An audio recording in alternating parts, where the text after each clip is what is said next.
डुआलो continent में रीइंकार्नेट होते ही फिर से आ गए रे बाबा, इधर जहर खाने का पैसा नहीं है तो जा रे जा। मेरी स्पेस टाइप स्पिरिट अवेक हो गई। ये देखकर उस थ्योरी झाड़ने वाले मास्टर यू शियाओगांग ने कहा, सॉरी कि स्पेस टाइप वालों को सिर्फ डिफेंसिव रूट पर चलना चाहिए और कछुए वाले स्पिरिट रिंग से अपनी कमियां छिपानी चाहिए। तो मुझे हंसी आ गई। मैंने हाथ उठाया, स्पेस ट्विस्ट हुआ। ना कोई स्पिरिट रिंग, ना कोई स्पिरिट स्किल। थ्योरी नोट्स की एक मोटी किताब बिना किसी बाहरी ताकत के बीच से दो हो गई। अब तुम बताओ, स्पेस कटिंग कोई अटैक नहीं है क्या? जब स्पेस टाइप खुद ये सब कर सकता है तो उसे डिफेंसिव रिंग देना मतलब बिल्कुल धोती फाड़ के रुमाल करना हुआ ना। ये तो कुछ मैच न हुआ। मास्टर गुस्से में मुंह फेरकर वहां से चलता बना, पर भाई का असली टारगेट क्लासरूम में जुबानी जंग जीतना था ही नहीं। ब्लू सिल्वर एम्परर का लाइफ सीड और स्पिरिट बोन अभी भी सेंट सोल विलेज के पिछले पहाड़ पर किसी सही हकदार का इंतजार कर रहे हैं, इससे पहले कि तांग सैन अवेक हो और उसका वो डैडी लाइन में खड़ा रहे।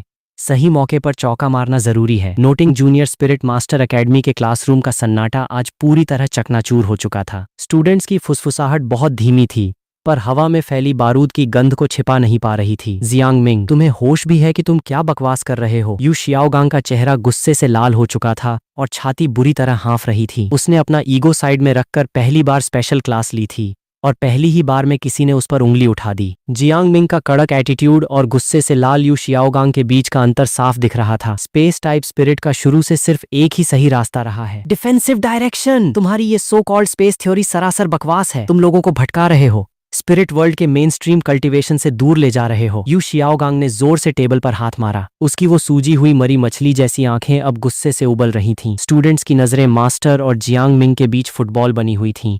किसी में इतनी हिम्मत नहीं थी कि इस बहस को बीच में टोक सके। मुझे नहीं लगता कि मैं किसी को भटका रहा हूँ। मैं तो बस स्पेस टाइप स्पिरिट का असली पोटेंशियल बता रहा हूँ। स्पेस टाइप का कोर कभी डिफेंस था ही नहीं, बल्कि खुद स्पेस की प्रॉपर्टीज हैं। क्रश करना, कट करना, शिफ्ट करना, लॉक करना और फोल्ड करना, ये स्पेस के गॉड गिफ्टेड टैलेंट हैं। यही इसकी असली पावर है। स्पेस टाइप में खुद अटैक को दूसरी जगह शिफ्ट करने का टैलेंट होता है। ऐसे में एक्स्ट्रा डिफेंसिव रिंग लगाना पूरी तरह टाइम वेस्ट है। जियांग मिंग ने एकदम शांत पर कड़क आवाज में कहा। एक मॉडर्न क्रिएटर होने के नाते उसे अच्छे से पता था कि इस सो कॉल्ड मास्टर में कितना खोखलापन है और स्पेस स्पिरिट का कितना दम दबा पड़ा है। तुम्हारा कल्टीवेशन का तरीका ही बिल्कुल गलत है और मैं तुम्हारी इस बकवास थ्योरी के हिसाब से कल्टीवेट करने से साफ मना करता हूँ। जियांग मिंग ने नजरें उठाकर सीधे यू शियाओगांग से कहा। यू शियाओगांग ने एक लंबी सांस ली और खुद को शांत करने की कोशिश की। लोग उस पर उंगली उठाते रहते थे, पर उसका काम था पलटवार करना। मैंने स्पिरिट थ्योरी पर दशकों रिसर्च की है। मेरी टीचेन टॉप 10 कोर थ्योरीज को अनगिनत स्पिरिट मास्टर्स ने सच साबित किया है। स्पेस टाइप की रीढ़ की हड्डी शुरू से कमजोर होती है,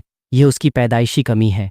जब तक स्पिरिट रिंग से इसे मजबूत नहीं करोगे, स्पिरिट वर्ल्ड में टिक नहीं पाओगे। मैंने तुम्हारे लिए बेस्ट स्पिरिट रिंग चुन ली है। टारगेट है 100 साल से पुराना कछुआ या कोई शेल वाला स्पिरिट बीस्ट। ऐसे बीस्ट पैदाइशी हाई डिफेंस वाले होते हैं, उनकी रिंग लेते ही तुम्हें धांसू डिफेंस स्किल मिलेगी। मेरी बात मानो, मैं तुम्हारा टीचर हूँ, तुम्हारा बुरा नहीं चाहूंगा। यू शियाओगांग की नजरें जियांग मिंग पर टिकी थीं। वो टीचर वाले रुतबे से प्रेशर बनाने की कोशिश कर रहा था। स्पिरिट मास्टर चाहे किसी भी टाइप का हो, उसे अपना डिफेंस देखना ही पड़ता है। इस बात से मैं मुकर नहीं रहा, लेकिन मैं आपसे बस एक बात पूछना चाहता हूँ, ओ महान थ्योरी मास्टर, कि स्पेस टाइप वाला आखिर कछुए की रिंग लेने जाए ही क्यों? स्पेस का सबसे तगड़ा डिफेंस कभी छाती तान के हमला झेलना नहीं होता, बल्कि हमले को खुद तक पहुंचने ही न देना होता है। स्पेस फोल्डिंग से बंदा खुद को स्पेस की दरारों में छिपा सकता है और स्पेस ट्विस्टिंग से हमले का रास्ता ही बदल सकता है। ये स्पेस के वो एडवांस तरीके हैं जो दूसरों के पास दूर दूर तक नहीं है। कछुए की रिंग लेकर जो मिलेगा वो बस एक घटिया दर्जे का हार्ड डिफेंस होगा, जो स्पेस टाइप को एक अजीब सा खिचड़ी स्पिरिट बनाकर छोड़ देगा। जियांग मिंग ने सीधे यू शियाओगांग को इग्नोर करते हुए सपाट लहजे में कहा, क्योंकि स्पेस टाइप के पास कोई अटैकिंग ऑप्शन होता ही नहीं है। उसे बस अपना डिफेंस मजबूत करके टीम के लिए चांस बनाना होता है। यू शियाओगांग का चेहरा अब पूरी तरह बिगड़ चुका था। एक महज 7 साल का लौंडा उसे बार बार सरेआम जलील कर रहा था। साला, हद ही हो गई। स्पेस में अटैकिंग ऑप्शन नहीं है तो जरा ये बताइए कि स्पेस क्रैक क्या कोई अटैक नहीं है? स्पेस में एक बार दरार आ जाए तो वो कड़क से कड़क लोहे को भी गाजर मूली की तरह काट सकती है, चाहे कितना भी हैवी डिफेंस वाला स्पिरिट मास्टर हो। क्या वो खुद स्पेस के टूटने को झेल पाएगा? मैंने दशकों रिसर्च की है। तुम एक नए नवेले स्पिरिट मास्टर होकर मुझसे ज्यादा स्पेस टाइप को जानोगे? डिफेंसिव रूट को लाखों लोगों ने सही माना है। स्पेस के सारे पुरखे इसी रास्ते पर चले। और तुम एक कल के बच्चे होकर पुरखों के एक्सपीरियंस को गलत बता रहे हो। यू शियाओगांग का मुंह अजीब तरह से टेढ़ा हो गया, पर उसने जबरदस्ती अपनी बात रखी। बाकी सब ऐसे ही करते आए हैं, तो तुम अलग क्यों चल रहे हो? तुम खुद को ज्यादा शाना समझते हो क्या? हम सब बेवकूफ बैठे हैं यहाँ। यू शियाओगांग का मतलब सीधा यही था, पर जियांग मिंग इन सब बातों में आने वाला नहीं था। उसने कोई बहस नहीं की, बस धीरे से अपना राइट हैंड उठाया। एक ट्रांसपेरेंट स्पेस की ताकत चुपचाप उसकी हथेली में जमा होने लगी। ना कोई स्पिरिट रिंग चमकी, ना किसी स्पिरिट स्किल का नाम लिया गया। बस एक हल्की सी हवा की सरसराहट महसूस हुई। पूरी क्लास ने अपनी सांसें रोक लीं और सबकी नजरें जियांग मिंग की हथेली पर टिक गईं। अगले ही पल सामने की हवा में हल्की सी हलचल हुई, जैसे पानी में लहरें उठती हैं। और फिर जो हुआ उसने सबके होश उड़ा दिए। डेस्क पर रखी थ्योरी बुक पहले थोड़ी आगे खिसकी और फिर एक अदृश्य झटके से बीच में से 2 टुकड़ों में फट गई, बिना किसी के छुए। मास्टर, क्या आपने मुझे कोई स्पिरिट स्किल यूज करते देखा? जियांग मिंग ने सीधे यू शियाओगांग की तरफ देखा, जिसका चेहरा अब देखने लायक था। यू शियाओगांग कुछ बोलने ही वाला था कि जियांग मिंग ने उसे बीच में ही काट दिया। आपने कहा स्पेस टाइप अटैक नहीं कर सकता। मैंने अभी आपको अपनी आंखों से दिखा दिया। आपने कहा इसके पास डिफेंस नहीं है, तो मैंने चीज को हवा में गायब करके मूव करना भी दिखा दिया। जब स्पेस खुद ये सब कर सकता है, तो इसमें जबरदस्ती कछुए की रिंग घुसाना मतलब सीधे सीधे धोती फाड़ के रुमाल करना हुआ ना। स्पेस मतलब स्पेस है, उसे किसी दूसरी रिंग के भरोसे की जरूरत नहीं है। उसका रास्ता वो खुद है। जियांग मिंग के इस प्रैक्टिकल और उसकी बातों ने यू शियाओगांग के ईगो पर किसी हथौड़े की तरह वार किया और क्लास के हर बच्चे का दिमाग हिल गया। सब आंखें फाड़े जियांग मिंग को देख रहे थे। पोडियम के पीछे खड़े यू शियाओगांग का चेहरा लाल से सीधे पीला पड़ गया। उसने मुंह खोला, कुछ बोलना चाहा, पर कोई शब्द ही नहीं निकला। जियांग मिंग का सबूत एकदम सामने था, बिना किसी स्किल या रिंग के। स्पेस मूवमेंट और स्पेस कटिंग। इसने उसकी सालों की थ्योरी को एक पल में कचरा बना दिया था। शर्म और गुस्से के मिक्सचर ने उसके दिमाग की नसें हिला दी। यू शियाओगांग से अब बर्दाश्त नहीं हुआ और उसने जोर से डेस्क पर हाथ दे मारा। धड़ाम! एक जोरदार आवाज हुई जिससे पूरा क्लासरूम हिल गया। बदतमीज! बकवास बंद करो। तुम 7 साल के चिंटू, एक बिना स्पिरिट रिंग वाले नौसिखिए। तुम्हारी क्या औकात की तुम मेरी सालों की रिसर्च पर सवाल उठाओ? पूरे स्पिरिट वर्ल्ड की पीढ़ियों के एक्सपीरियंस को गलत कहो? यू शियाओगांग ने जियांग मिंग की तरफ उंगली उठाई। उसका पूरा शरीर गुस्से से कांप रहा था। उसकी चीख पूरी क्लास में गूंज गई। खिड़की के कांच तक थरथरा उठे। पर जियांग मिंग अपनी जगह पर टस से मस नहीं हुआ, जैसे वो चीखें उसके लिए सिर्फ साइड का शोर थी। उसने यू शियाओगांग की सांसें थोड़ी नॉर्मल होने का वेट किया, फिर धीरे से बोलना शुरू किया। आवाज धीमी थी, पर हर कान तक साफ पहुंची। मास्टर, आपने कहा कि मैं बिना स्पिरिट रिंग वाला एक मामूली नौसिखिया हूं। सही बात है, अभी मेरे पास कोई रिंग नहीं है, पर भाई का कल्टीवेशन लेवल 9 पर पहुंच चुका है। ये सुनते ही पूरी क्लास में खलबली मच गई। बच्चे आपस में कानाफूसी करने लगे। जियांग मिंग को आए अभी मुश्किल से 1 साल हुआ था और लेवल 9, इसका मतलब वो अपनी पहली स्पिरिट रिंग से बस 1 कदम दूर था। यू शियाओगांग का गुस्सा झटके से गायब हुआ और उसकी जगह हैरानी ने ले ली। भवें तन गईं। जियांग मिंग ने उसे संभलने का मौका ही नहीं दिया। उसने सीधे यू शियाओगांग की आंखों में देखा। नजरों में एक अलग ही मजा था। वैसे इसके अलावा मैंने एक और मजेदार बात सुनी है। सुना है मास्टर साहब का अपना खुद का इनहेरेंट स्पिरिट लेवल सिर्फ आधा था। ये सुनते ही मानो क्लास में बम फूट गया। बच्चों की आंखें फटी की फटी रह गईं। सब अविश्वास से यू शियाओगांग को देखने लगे। इनहेरेंट लेवल सिर्फ आधा? वो बंदा जो खुद को स्पिरिट थ्योरी का भगवान समझता है, उसका अपना लेवल सिर्फ आधा था? फुसफुसाहट का बाजार गर्म हो गया। कोई मुंह दबा रहा था तो कोई आंखें मटका रहा था। यू शियाओगांग का चेहरा पीले से सीधा टमाटर जैसा लाल हो गया। ये उसकी जिंदगी का वो सबसे गहरा जख्म था, जिसे वो कभी किसी के सामने नहीं लाना चाहता था। उसने सालों थ्योरी पर इसलिए सिर खपाया ताकि साबित कर सके कि कोई भी स्पिरिट कचरा नहीं होती, सिर्फ स्पिरिट मास्टर कचरा होता है। पर उसका खुद का आधा लेवल और लाइफ टाइम का सिर्फ लेवल 29 पर अटक जाना, वो कड़वा सच था जिससे वो भाग नहीं सकता था।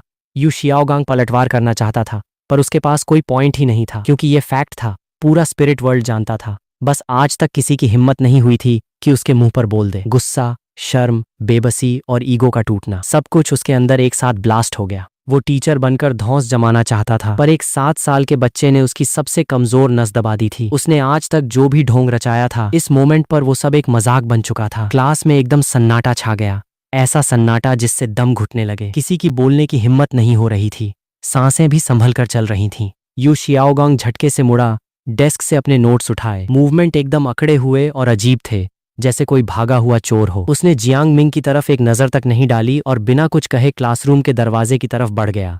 दरवाजे पर पहुंचकर वो 1 सेकंड के लिए रुका, जैसे कुछ कहना चाहता हो, पर एंड में बिना कुछ बोले बाहर निकल गया। जियांग मिंग का लेवल सच में 9 हो गया क्या? मास्टर का अपना लेवल सिर्फ आधा था। इसकी इतनी हिम्मत कैसे हुई मास्टर से ऐसे बात करने की? कुछ सेकंड के सन्नाटे के बाद पूरी क्लास में जैसे डिस्कशन की बाढ़ आ गई। जियांग मिंग ने आसपास के शोर पर कोई ध्यान नहीं दिया और सबकी नजरों के सामने से होते हुए क्लास से बाहर निकल गया।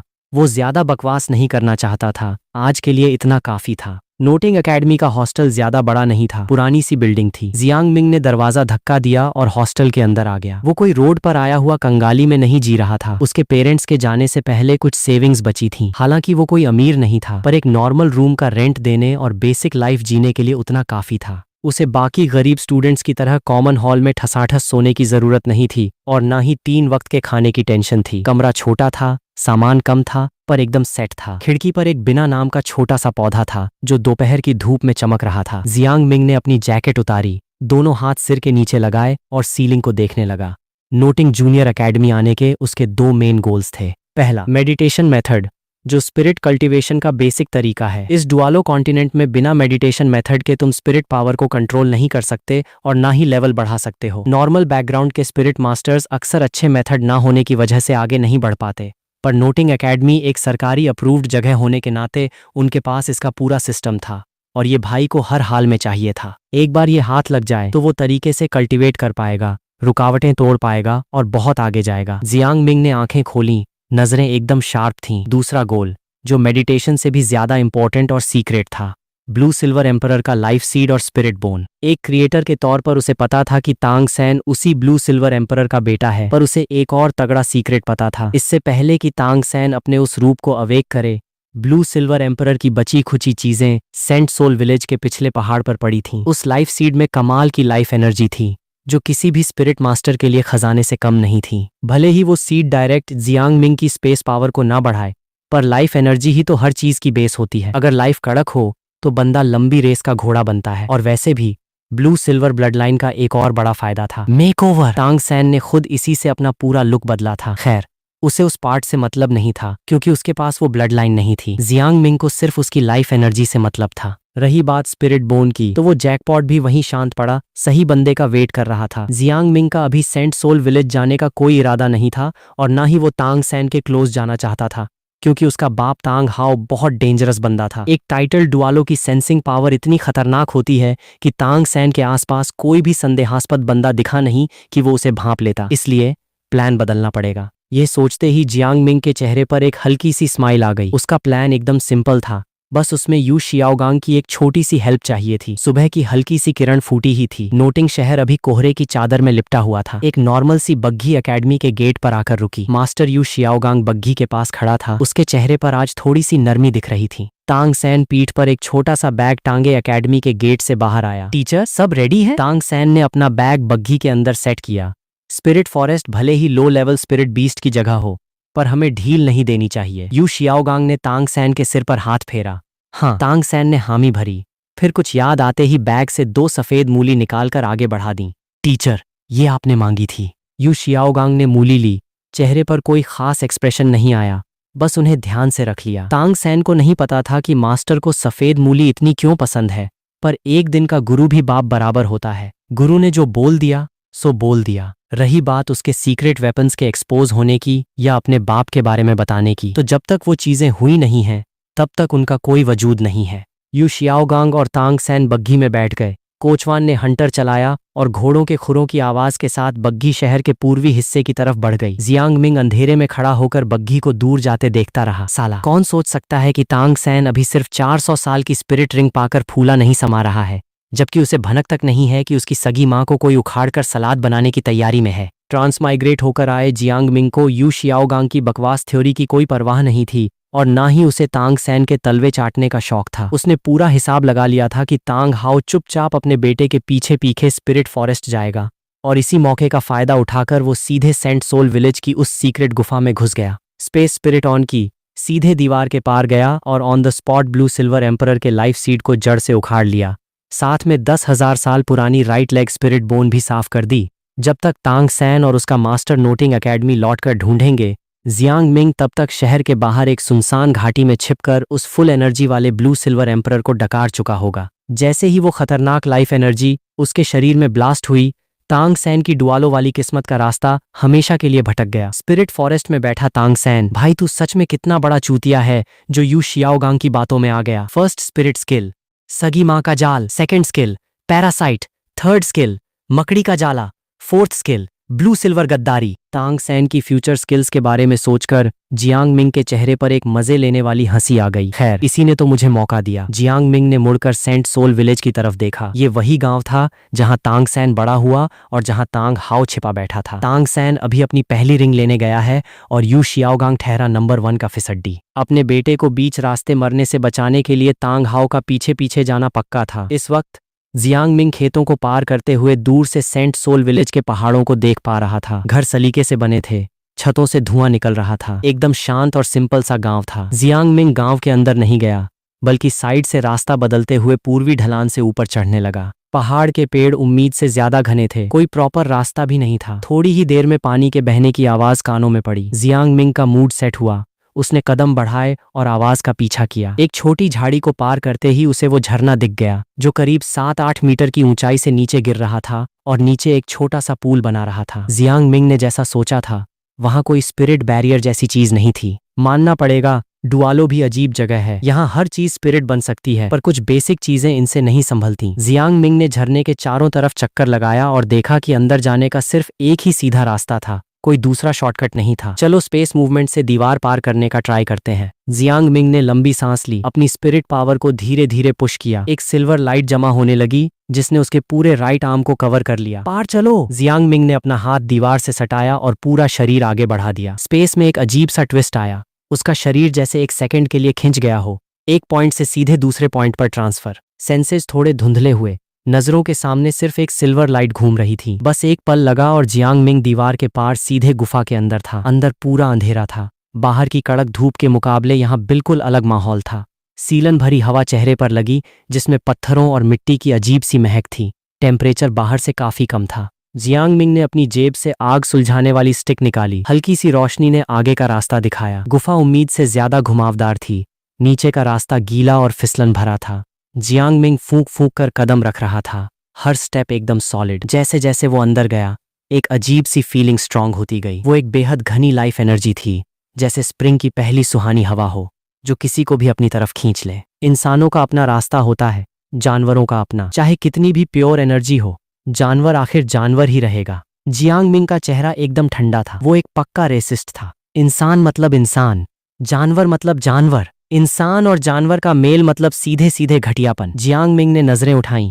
सामने एक पत्थरों का कमरा था। सीलिंग में एक नेचुरल राउंड होल था जहां से धूप सीधे नीचे आ रही थी, जैसे कोई गोल्डन लाइट की बीम हो जो सीधे कमरे के बीचों बीच बने मिट्टी के ढेर पर पड़ रही थी। उस ढेर के चारों तरफ छोटे पत्थरों का घेरा था। देखकर लग रहा था किसी ने तसल्ली से इसे सेट किया है। उसके ऊपर एक ब्लू सिल्वर ग्रास उगी हुई थी, पर वो नॉर्मल घास से बिल्कुल अलग थी। उसकी पत्तियां बेहद पतली थीं और उन पर हल्की गोल्डन लाइंस बनी हुई थीं जो धूप में चमक रही थीं। लेकिन दोपहर की धूप बस कुछ ही देर के लिए आती थी और वहां पानी भी कम था, इसलिए उस घास की हालत काफी खस्ता लग रही थी। 10,000 साल का spirit beast, blue silver emperor. Jiang Ming की नजरें उस घास पर टिक गईं। होठों पर एक अजीब सी स्माइल आ गई। अपनी जान दांव पर लगाकर इस हाल में पहुंच गई। इस अंधेरी गुफा में पड़ी है, बस उस छोटी सी धूप के भरोसे। इंसान और जानवर का प्यार वैसे भी कुदरत के खिलाफ है। प्यार के चक्कर में खुद की बलि दे दी, पीछे एक बीज छोड़ दिया और नतीजा देखो। इस काल कोठरी में कैद हो। अगर मैं नहीं आता तो तुम्हें अगले 10 साल यहीं सड़ना पड़ता। अच्छे शब्दों में कहें तो उसने तुम्हारी सेफ्टी के लिए ऐसा किया, पर कड़वा सच ये है कि उसने तुम्हें सिर्फ एक प्रॉपर्टी समझकर छोड़ दिया ताकि उसका लाडला बेटा बड़ा होकर इसे इनहेरिट कर सके। जियांग मिंग की टोन में साफ मजाक उड़ने का अंदाज था। ब्लू सिल्वर ग्रास की पत्तियां अचानक तेजी से कांपने लगीं। वो कांपना किसी डर की वजह से नहीं था, बल्कि इसलिए था क्योंकि वो बातें सीधे दिल पर जाकर लगी थीं। अच्छा, अभी भी होश बाकी है? जियांग मिंग ने भवें सिकाड़ी। थोड़ा सरप्राइज हुआ। 10,000 साल का बीस्ट सच में अलग ही लेवल का होता है। बलि देने के बाद बचे बीज में भी थोड़ा होश बाकी था। इसका मतलब वो पूरी तरह अंधी या बहरी नहीं थी। वो उसकी बातें सुन सकती थी, मतलब समझ सकती थी, और उसका एटीट्यूड भी फील कर सकती थी। तुम एक जानवर हो, मैं इंसान हूं। इंसानों का अपना रास्ता होता है, जानवरों की अपनी किस्मत। मैं सिर्फ तुम्हारी पत्तियों के कांपने की वजह से तुम्हें इंसान नहीं मान लूंगा। जियांग मिंग ने बिना किसी हड़बड़ी के अपने बैग से एक छोटा गमला निकाला, फिर एक छोटा खुरपा निकाला। उस गमले में पहले से बढ़िया मिट्टी सेट थी, जो एक ब्लू सिल्वर ग्रास को जिंदा रखने के लिए काफी थी। जियांग मिंग ने खुरपे से सीधे उस घास को बाहर निकाल लिया। जैसे ही वो जड़ से उखड़ी, उसकी पत्तियां और तेजी से कांपने लगीं। वो गोल्डन लाइंस बार बार चमकने और बुझने लगीं, जैसे वो कोई सिग्नल भेजने की लास्ट ट्राई कर रही हो या मरते मरते अपनी आखिरी जिद दिखा रही हो। पर उसकी हालत इतनी खराब थी, इतनी कमजोर कि वो कोई रेजिस्टेंस दिखा ही नहीं सकती थी। उसने खुद को जियांग मिंग के हवाले कर दिया, जिसने उसे उस ठंडे गमले में ठूंस दिया। सोचा था आज ही तुम्हें ठिकाने लगा दूंगा, पर तुम्हारी इस अधमरी हालत को देखकर लगता है कि खाने पर भी कोई खास असर नहीं होगा। पहले कुछ दिन तुम्हारी खातिरदारी करता हूँ, थोड़ी जान आ जाए फिर देखेंगे। जियांग मिंग ने उसकी पीली पत्तियों पर एक नजर डाली। 10,000 साल की घास की वैल्यू अपनी जगह है, पर एक कुपोषित और कमजोर घास का कोई खास फायदा नहीं मिलने वाला था। जियांग मिंग के पास पेशेंस की कोई कमी नहीं थी। जब उसने चीज लेने का मन बना लिया था तो वो उससे मैक्सिमम प्रॉफिट चाहता था। गमले की घास अभी भी हल्की हल्की कांप रही थी, पत्तियां पूरी तरह सिकुड़ चुकी थीं, जैसे खुद को छिपा रही हों। जियांग मिंग ने अपनी नजरें कमरे के राइट साइड की दीवार पर घुमाईं। उस दीवार पर काई जमी हुई थी, पर जमीन के पास एक जगह का शेप बाकी जगहों से थोड़ा अलग था। वहां का कलर थोड़ा हल्का था और काई के उगने का पैटर्न भी थोड़ा हिला हुआ था। अगर कोई ध्यान से ना देखे तो उसे इग्नोर करना बहुत ईजी था। कोई सीक्रेट स्विच है। जियांग मिंग दीवार के पास गया, उंगलियों से उस उभरे हुए हिस्से को दबाया। पत्थर थोड़ा अंदर धंसा, लगा कि कुछ ढीला है। उसने अपनी पूरी पावर लगाई और हाथ से दे मारा। एक भारी आवाज कमरे में गूंज उठी। दीवार के अंदर से किसी पुरानी मशीन के चलने जैसी आवाज आई। लगा कोई पुराना सिस्टम एक्टिवेट हो गया है। जियांग मिंग 2 कदम पीछे हटा, नजरें दीवार पर टिकी थीं। दीवार में एक पतली सी दरार दिखी जो धीरे धीरे बड़ी होती गई और एक लंबा ब्लैक वुडन बॉक्स उस दरार से धीरे से नीचे फिसल कर आया। ब्लू सिल्वर एम्परर की स्पिरिट बोन। जियांग मिंग ने एक लंबी सांस ली और धीरे से बॉक्स का ढक्कन खोला। बॉक्स अंदर से पूरा सेट था। उसमें से एक ऐसी एनर्जी निकल रही थी जो दिल की धड़कन बढ़ा दे। 10,000 साल पुरानी राइट लेग स्पिरिट बोन। तांग सैन, तुम्हारी सगी माँ का इनहेरिटेंस। ये तो भाई ने साफ कर दिया। जियांग मिंग के होठों पर एक हल्की सी स्माइल आ गई। उसका प्लान पूरी तरह सक्सेसफुल रहा। अब बस एक सही जगह ढूंढनी थी जहां इस घास की थोड़ी जान वापस आ सके और फिर वो इसके सलाद का टेस्ट ले सके। रही बात बाहर निकलने की, तो जैसे अंदर आया था वैसे ही बाहर जाएगा। स्पिरिट फॉरेस्ट में सुबह की धूप ने कोहरे को साफ कर दिया था। जंगल की ठंडी सीलन भी थोड़ी कम हो गई थी। वो 100 साल की मंडाला स्नेक की स्पिरिट रिंग धीरे धीरे तांग सैन की बॉडी में समा रही थी। तांग सैन उठकर खड़ा हुआ, अपनी बॉडी को थोड़ा स्ट्रेच किया। उसे फील हुआ कि एक गजब की पावर उसकी रगों में दौड़ रही है। श्याओ सैन, तुम कामयाब रहे। यू शियाओगांग एकदम एक्साइटेड होकर तांग सैन को देख रहा था। वो जीत गया, उसका एक्सपेरिमेंट सक्सेसफुल रहा। प्लांट टाइप स्पिरिट में एनिमल टाइप रिंग सेट करने का जो रूल उसने बनाया था वो आज सच साबित हो गया। हाँ, मैं कामयाब रहा। आपकी मेहनत का शुक्रिया टीचर। तांग सैन ने झुककर यू शियाओगांग को थैंक्स कहा। यह सब तुम्हारी अपनी मेहनत है, मेरा इसमें कोई खास रोल नहीं है। यू शियाओगांग ने तांग सैन को उठाया। आंखों में एक अलग ही तसल्ली थी। उन दोनों में से किसी का ध्यान नहीं गया कि पास के एक पुराने पेड़ पर एक भारी सी परछाई खड़ी थी। वो कोई और नहीं, तांग हाओ था। पहली स्पिरिट रिंग 400 साल की। मानना पड़ेगा, मेरे टीचर कमाल हैं। बस ब्लू सिल्वर स्पिरिट में मंडाला स्नेक की रिंग सेट होना थोड़ा अजीब लग रहा है। तांग हाओ ने धीरे से अपना सिर उठाया और स्पिरिट फॉरेस्ट के ऊपर के आसमान को देखा। आसमान एकदम नीला था, बिल्कुल उस साल की तरह। तांग हाओ की आंखें थोड़ी नम हो गईं, मुट्ठियां खुद ब खुद भिंच गईं। यिन, क्या तुम देख रही हो? श्याओ सैन के पास ट्विन स्पिरिट्स हैं। उसका टैलेंट मुझसे 100 गुना ज्यादा है। एक दिन आएगा जब वो मुझसे और बाकी सबसे आगे निकल जाएगा। और फिर तांग हाओ की आवाज अचानक भारी हो गई, जैसे वो अंदर के किसी भयंकर गुस्से को दबा रहा हो। और फिर वो स्पिरिट हॉल को मटियामेट कर देगा, तुम्हारा बदला लेने के लिए। सालों पहले जो हुआ था वो तांग हाओ के दिमाग में घूम गया। पर शॉर्ट में कहें तो यिन अब नहीं रही। सही गलत का फैसला करने का अब मेरा कोई मूड नहीं है। नोटिंग एकेडमी का माहौल हमेशा की तरह नॉर्मल था। छोटे लेवल्स के स्टूडेंट्स या तो ग्राउंड में पसीना बहा रहे थे या पेड़ों की छांव में बैठकर गप्पे मार रहे थे। यू शियाओगांग पीले चेहरे के साथ आगे चल रहा था और तांग सैन अपना बैग पकड़े पीछे पीछे था। श्याओ सैन, तुम पहले जाकर रेस्ट करो। तुमने अभी अभी पहली रिंग एब्जॉर्ब की है, बॉडी को थोड़ा टाइम चाहिए सेट होने के लिए। यू शियाओगांग हॉस्टल के सामने रुक गया। टीचर, आपकी वो चोट? तांग सैन ने थोड़ी फिक्र दिखाते हुए कहा। कोई बात नहीं, मुझे पता है क्या करना है, तुम जाओ। यू शियाओगांग ने हाथ हिलाया। वो बंदा न सिर्फ अखड़ था बल्कि उसका ईगो नेक्स्ट लेवल का था, जिसका कोई लॉजिक ही नहीं था। ठीक है टीचर, आप अपना ध्यान रखना। तांग सैन ने सिर हिलाया और हॉस्टल के अंदर चला गया। यू शियाओगांग ने उसे जाते देखा, फिर अपने कमरे की तरफ बढ़ा। उसके कदम बहुत स्लो थे क्योंकि मंडाला स्नेक का जहर अभी पूरी तरह साफ नहीं हुआ था। बीच बीच में होने वाले सुन्नपन की वजह से उसकी टांगों में थोड़ी प्रॉब्लम थी। बिल्कुल किसी म्यूजियम के कबाड़ की तरह। यू शियाओगांग अभी कुछ ही कदम चला था कि उसकी मुलाकात नोटिंग एकेडमी के प्रिंसिपल से हो गई। प्रिंसिपल करीब 40 साल का एक मिडिल एज्ड बंदा था जो हमेशा हंसता रहता था, एकदम शरीफ सा आदमी। सुना है तुम तांग सैन को लेकर स्पिरिट फॉरेस्ट गए थे और चोट खा बैठे? प्रिंसिपल ने तेजी से आगे आकर यू शियाओगांग के पीले चेहरे को देखा। कोई बात नहीं, बस थोड़ा जहर बाकी है। प्रिंसिपल साहब को मुझसे कोई काम था? यू शियाओगांग ने रूखा सा जवाब दिया। क्या तुमने जियांग मिंग को देखा है? प्रिंसिपल ने थोड़ा हिचकिचाते हुए पूछा।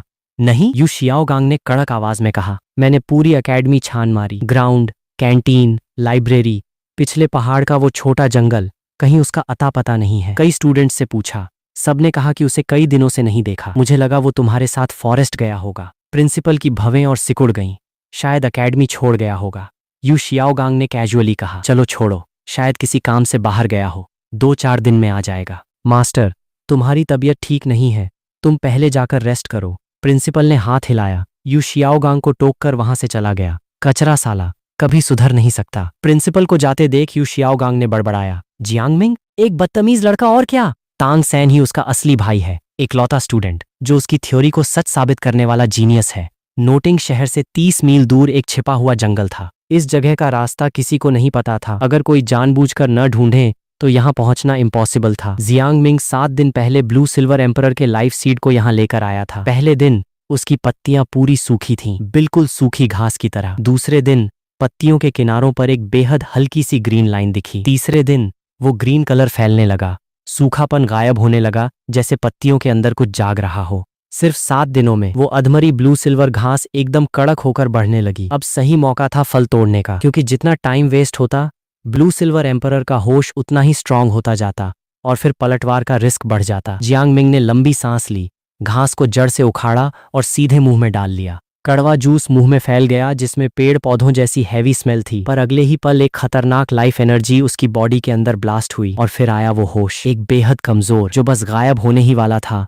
उस एनर्जी के बीच जाग उठा वो ब्लू सिल्वर एम्परर का बचा कुचा होश था, उसकी आखिरी बेसिक फीलिंग। उसे नहीं पता था क्या हुआ, वो कहाँ है, या उसके साथ ऐसा क्यों हुआ। उसे बस एक ही चीज फील हो रही थी, डर, एकदम प्योर डर। जिंदा रहने की चाहत उसे रेजिस्टेंस दिखाने पर मजबूर कर रही थी। वो लाइफ एनर्जी जियांग मिंग की बॉडी के अंदर गदर मचाने लगी, उस बंदे से आजाद होने की कोशिश में जो उसे निगल रहा था। वो गोल्डन लाइट्स किसी सांप की तरह उसकी नसों में दौड़ने लगीं ताकि उसके शरीर को फाड़ सकें। सोचो जरा, डुआलो कॉन्टिनेंट का सबसे तगड़ा जैकपॉट तांग सैन के 6 साल की उम्र में लग चुका था, जब वो 400 साल की मंडाला स्नेक रिंग लेकर स्पिरिट मास्टर बनने की खुशी मना रहा था, और उसका बाप तांग हाउ फ्यूचर के सपने देख रहा था कि उसका बेटा ब्लू सिल्वर एम्परर बनेगा। तब ये सब कांड करके जियांग मिंग भागा नहीं, बल्कि चौड़े में नोटिंग एकेडमी वापस आ गया। लौटने के पहले ही दिन उसका सामना कैंटीन में छोटी डॉन शियाओ वू के हॉल खाली कराने वाले सीन से हो गया। जब बाकी सब शरीफ बच्चों की तरह बाहर जा रहे थे, सिर्फ वही अपनी जगह बैठा रहा। उस नई नवेली एकेडमी डॉन के बिल्कुल सामने एक लेवल 10 के स्पिरिट मास्टर और 10 साल के स्पिरिट बीस्ट के बीच की ये कड़क टक्कर बस शुरू होने ही वाली थी। जियांग मिंग का चेहरा एकदम सफेद पड़ गया, माथे की नसें तन गईं। दर्द बहुत ज्यादा था, पर हार मानने का कोई चांस नहीं था। जियांग मिंग डटा रहा और अयिन का होश भी तड़पता रहा, पर उसकी पावर बहुत कम थी, इतनी कम कि वो एक लेवल 9 के स्पिरिट मास्टर का मुकाबला भी नहीं कर सकती थी। वो एंड में थी तो एक घास ही ना, बस एक बची कुची याद। जियांग मिंग ने अपनी पूरी विल पावर अंदर लगा दी और उस जंगली एनर्जी को दबा दिया। उसे कोई गिल्ट फील नहीं हो रहा था। दुनिया का यही रूल है, जिसकी लाठी उसकी भैंस। ब्लू सिल्वर एम्परर एक स्पिरिट बीस्ट है, वो स्पिरिट मास्टर है। उसे पावर चाहिए थी, इसलिए उसने उसे निगल लिया। बात खत्म। पता नहीं कितना टाइम लगा, पर अयिन के होश ने तड़पना बंद कर दिया। 10,000 साल का वो बीस्ट हमेशा के लिए वैनिश हो गया। उसकी लाइफ एनर्जी जियांग मिंग की नसों, हड्डियों और खून में समा गई। एक गर्म हवा उसकी बॉडी में घूमने लगी और उसकी पुरानी स्पिरिट पावर के साथ मिक्स हो गई। उसका लेवल धीरे धीरे बढ़ने लगा, 9 से 9.5, फिर थोड़ा और आगे, और एंड में एक पॉइंट पर आकर रुक गया। लेवल 10 बस एक स्पिरिट रिंग की दूरी थी और वो ऑफिशियली स्पिरिट मास्टर बन जाता। बस अफसोस इस बात का था कि 10,000 साल की घास निगलने के बाद भी उसे कोई दूसरी रिंग नहीं मिली। वो एंड में थी तो एक नॉर्मल इंसान ही, उसके पास कोई बीस्ट ब्लड लाइन नहीं थी। वो अभी भी उसी पतली तार पर चल रहा था जहां पैर फिसला नहीं कि गेम ओवर। एक आम इंसान जिसे नहीं पता था कि वो पार जा पाएगा या नहीं। जियांग मिंग ने आंखें खोलीं और गहरी सोच में डूब गया। उसने पूरा 1 साल लगाकर नोटिंग एकेडमी की लाइब्रेरी की सारी बुक्स छान मारी थीं। Spirit theory, beast guide, cultivation methods, spirit master से जुड़ी हर एक चीज उसने पढ़ ली थी। उसे अच्छे से पता था कि कल्टीवेशन के रास्ते में हर एक स्टेप कितना इंपॉर्टेंट होता है, खासकर स्पिरिट रिंग का सिलेक्शन। एक बढ़िया रिंग स्पिरिट मास्टर की पावर को कई गुना बढ़ा सकती है, और एक घटिया रिंग न सिर्फ स्पिरिट की पावर को वेस्ट करती है बल्कि फ्यूचर की ग्रोथ भी लॉक कर देती है। उसका लेवल 10 हो चुका था। अब पहली रिंग के बारे में सोचने का टाइम था। जियांग मिंग ने अपनी जेब से एक डायरी निकाली जिसमें अलग अलग बीस्ट्स के एरिया, उनकी पावर और उनकी रिंग की प्रॉपर्टीज का पूरा कच्चा चिट्ठा था। उसने स्पेस टाइप वाले पेज को पलटा। ये बीस्ट्स बहुत रेयर होते हैं, आम लोगों को पूरी लाइफ में एक भी नहीं मिलता। इनकी सबसे बड़ी खासियत होती है स्पेस को कंट्रोल करना। कोई शॉर्ट डिस्टेंस में गायब हो सकता है, कोई स्पेस फाड़कर दरार बना सकता है, तो कोई स्पेस को सिकोड़ या बढ़ा सकता है। उसकी खुद की स्पिरिट स्पेस थी, तो सबसे बेस्ट रिंग कोई स्पेस टाइप बीस्ट ही हो सकता था। पर दिक्कत यही थी कि इन्हें ढूंढना बहुत मुश्किल था। नोटिंग शहर के आसपास 3 स्पिरिट फॉरेस्ट थे, पर किसी में भी स्पेस बीस्ट की कोई खबर नहीं थी। स्टार डुआलो फॉरेस्ट में शायद मिल जाए, पर अकेले वहां जाना मतलब सरासर पागलपन था। जियांग मिंग ने डायरी बंद की और धीरे से खड़ा हो गया। चेहरे पर कोई डाउट नहीं था, पागलपन ही सही। वो पहली बार कोई रिस्क नहीं ले रहा था। एक ऐसी स्पिरिट जो कभी देखी नहीं गई, एक बिना बैकग्राउंड का नॉर्मल स्टूडेंट। उसका रास्ता शुरू से ही कोई मखमली नहीं था। तो चलो एक बार चांस लेकर देखते हैं। सेंट सोल विलेज में तांग हाओ ने उस खाली पड़े घर के अंदर कदम रखा। गांव वाले उसे बस एक शराबी बुढ़ा समझते थे। किसी को नहीं पता था कि वो कभी पूरे स्पिरिट वर्ल्ड को हिलाने वाला क्लियरिंग स्काई डुआलो था। तांग हाओ घर में नहीं रुका और सीधे पिछले पहाड़ की तरफ चल दिया। पता नहीं कब से उसके दिल में एक अजीब सी बेचैनी थी। जब से वो बेई म्यूटेटेड स्पिरिट फॉरेस्ट गया था, ये फीलिंग बार बार आ रही थी। पहले उसे लगा कि ये टेंशन तांग सैन को लेकर है कि उसका बेटा किसी खतरे में हो सकता है, पर फॉरेस्ट से निकलने के बाद वो बेचैनी और बढ़ गई, जैसे दिल में कोई कांटा चुभ रहा हो जो हल्का हल्का दर्द दे रहा हो। कुछ तो गड़बड़ थी। अगर श्याओ सैन नहीं है तो पक्का अयिन होगी। पिछले पहाड़ का रास्ता तांग हाओ के लिए थोड़ा नया सा था। इन 6 सालों में वो यहाँ बहुत कम आया था। थोड़ा ढूंढने के बाद वो झरने के पास पहुंचा। सालों पहले जब अयिन घास बन गई थी तो उसने उसके लाइफ सीड और स्पिरिट बोन को खुद इसी झरने के पीछे छिपाया था। वो अयिन का इस दुनिया के लिए आखिरी गिफ्ट था जो उसने अपनी जान देकर अपने बेटे के लिए छोड़ा था। वो चाहे कितना भी शराब में डूबा रहे, जब भी वो लाइफ से हारने लगता तो बिना कुछ बोले, बिना कुछ किए बस यहाँ आकर बैठ जाता। अयिन की बची हुई महक को फील करके वो फिर से संभल जाता था। पर आज वो लाइफ सीड वहां नहीं था। तांग हाओ ने झरने के पीछे उस खाली गड्ढे को देखा जहां वो बीज दबा था। सब गायब था। उसकी वाइफ गायब हो चुकी थी और वो स्पिरिट बोन भी उसके साथ साफ थी। वो चीज जो उसने तांग सैन के लिए छोड़ी थी, जो अयिन ने अपनी जान देकर बनाई थी ताकि उनका बेटा फ्यूचर में बहुत आगे जा सके, आज वो दोनों चीजें गायब थीं। तांग हाओ अपनी जगह पर सुन्न खड़ा रहा। उसी पल एक बेहद खतरनाक और डरावनी एनर्जी तांग हाओ की बॉडी से ब्लास्ट हुई। वो तांग फैमिली के उस पुराने गुस्से वाले मोड में आ चुका था। आंखें पूरी लाल और सांसें किसी सांड जैसी। तांग हाओ झरने से बाहर आया और उसने एक ऐसा चीरने वाला दर्दनाक नगाड़ा बजाया जो पूरे पहाड़ में गूंज उठा। उस चीख में बहुत कुछ था, गुस्सा, दुख, बेबसी, गिल्ट और पागलपन। 6 साल का दबा हुआ लावा आज एक चीख बनकर बाहर निकला था। तांग हाओ ने अपनी क्लियरिंग स्काई हैमर को समन किया। वो हैमर जिसे दुनिया की नंबर 1 स्पिरिट कहा जाता है, जैसे उसने अपने मालिक के गुस्से को भांप लिया हो। पत्थरों के टुकड़े टुकड़े हो गए, जमीन पर दरारें पड़ गईं। वो एक पागल जानवर की तरह जंगल में तोड़फोड़ करने लगा। जहां से वो गुजरा वहां तिनका तक नहीं बचा। बाहर आ साले, बाहर आ, किसने किया ये? तांग हाओ की फटी आवाज में सिर्फ मर्डर करने का भूत सवार था। आसपास के सारे जानवर और पंछी डरकर भागने लगे। एक टाइटल डुआलो लेवल की स्पिरिट पावर पूरी चौड़ में बाहर आ रही थी, जैसे कोई ज्वालामुखी फटने वाला हो जिससे पूरा पहाड़ कांप रहा था। पर उसे कोई नहीं मिला। उसे किसी की महक या एनर्जी फील ही नहीं हुई। जिसने भी अयिन की चीजें चुराई थीं, उसने काम इतने साफ और सीक्रेट तरीके से किया था कि एक कतरा भी स्पिरिट पावर का पीछे नहीं छूटा था। या तो वो बंदा उससे भी बहुत ज्यादा पावरफुल था, या फिर उसने काम इतनी चालाकी से किया कि एक टाइटल डुआलो भी उसे पकड़ नहीं पाया। दोनों ही बातें तांग हाओ को और पागल बना रही थीं। तांग हाओ एंड में रुक गया, थकान की वजह से नहीं बल्कि अपनी बेबसी की वजह से। वो क्लियरिंग स्काई डुआलो जो कभी अकेले 4-4 बंदों को कूट देता था, आज कांपते शरीर के साथ जमीन पर घुटनों के बल बैठा था, जैसे यादें कोई गहरा जख्म दे रही हों। अयिन, मुझे माफ कर देना, मैं तुम्हारी चीजें नहीं बचा पाया। मैं श्याओ सैन के लिए तुम्हारा आखिरी गिफ्ट भी नहीं संभाल सका। मैं एक नंबर का लूजर हूँ, लूजर। तांग हाओ बड़बड़ा रहा था, पर आवाज धीरे धीरे मध्यम और भारी होती गई और एंड में हवा में गायब हो गई। पहाड़ की ब्लू सिल्वर घास अभी भी हिल रही थी। एक सरसराहट की आवाज आ रही थी, जैसे उसे ढांढस बंधा रही हो या कोई आह भर रही हो। तांग हाओ काफी देर वहां घुटनों के बल बैठा रहा, जब तक कि सूरज डूब नहीं गया। वो धीरे से खड़ा हुआ। आंखें अभी भी खून जैसी लाल थीं, पर वो जंगली गुस्सा अब गायब था। उसकी जगह एक बेहद डरावने और ठंडे सन्नाटे ने ले ली थी। चेक करना पड़ेगा, उसे एंड तक चेक करना पड़ेगा। चाहे उसे पूरा कॉन्टिनेंट छान मारना पड़े, वो उस चोर को ढूंढ कर रहेगा। यिन की चीजों को कोई हाथ भी नहीं लगा सकता। 3 दिन बाद दोपहर की कड़क धूप में Jiang Ming noting junior academy के मेन गेट पर पहुंचा। उसने एकेडमी लौटने के लिए कुछ दिन का वेट इसलिए किया क्योंकि लॉजिक एकदम सिंपल था। वाइफ के गायब होने के बाद तांग हाओ सबसे पहले सेंट सोल विलेज में अपना गुस्सा निकालेगा, और जब गुस्सा शांत हो जाएगा और वहां कोई सुराग नहीं मिलेगा तो वो दूसरी जगह ढूंढेगा। जाने से पहले वो तांग सैन को एक लास्ट बार देखने जरूर आएगा, इसलिए उसने 3 दिन का गैप लिया। जियांग मिंग सीधे एकेडमी के अंदर चला गया। गार्ड ने कोई फालतू सवाल नहीं पूछा क्योंकि उसकी यूनिफॉर्म ही उसका पास थी। जियांग मिंग का मेन प्लान सीधे ऑफिस जाकर अपना नाम कटवाने का था। नाम कटवाना उतना इंपॉर्टेंट नहीं था, पर कुछ ऐसी चीजें जो बाहर वालों को समझ नहीं आती पर प्रॉब्लम क्रिएट कर सकती थीं, उसने कमरे में छोड़ी थीं। पर ग्राउंड तक पहुंचते पहुंचते उसे थोड़ी भूख लगी, तो सोचा पहले कुछ खा लेते हैं, फिर ऑफिस जाकर नाम कटवाएंगे। जियांग मिंग कैंटीन की तरफ चल दिया। इस वक्त दोपहर के लंच का टाइम था, तो कैंटीन में काफी भीड़ थी। जियांग मिंग ने अपने लिए कुछ डिशेज चुनी, प्लेट पकड़ी और एक शांत कोने में जाकर बैठ गया। उसने अभी स्पून उठाया ही था कि कैंटीन के गेट पर अचानक शोर होने लगा। 2 लोग साथ में अंदर आए, वही शियाओ वू और तांग सैन।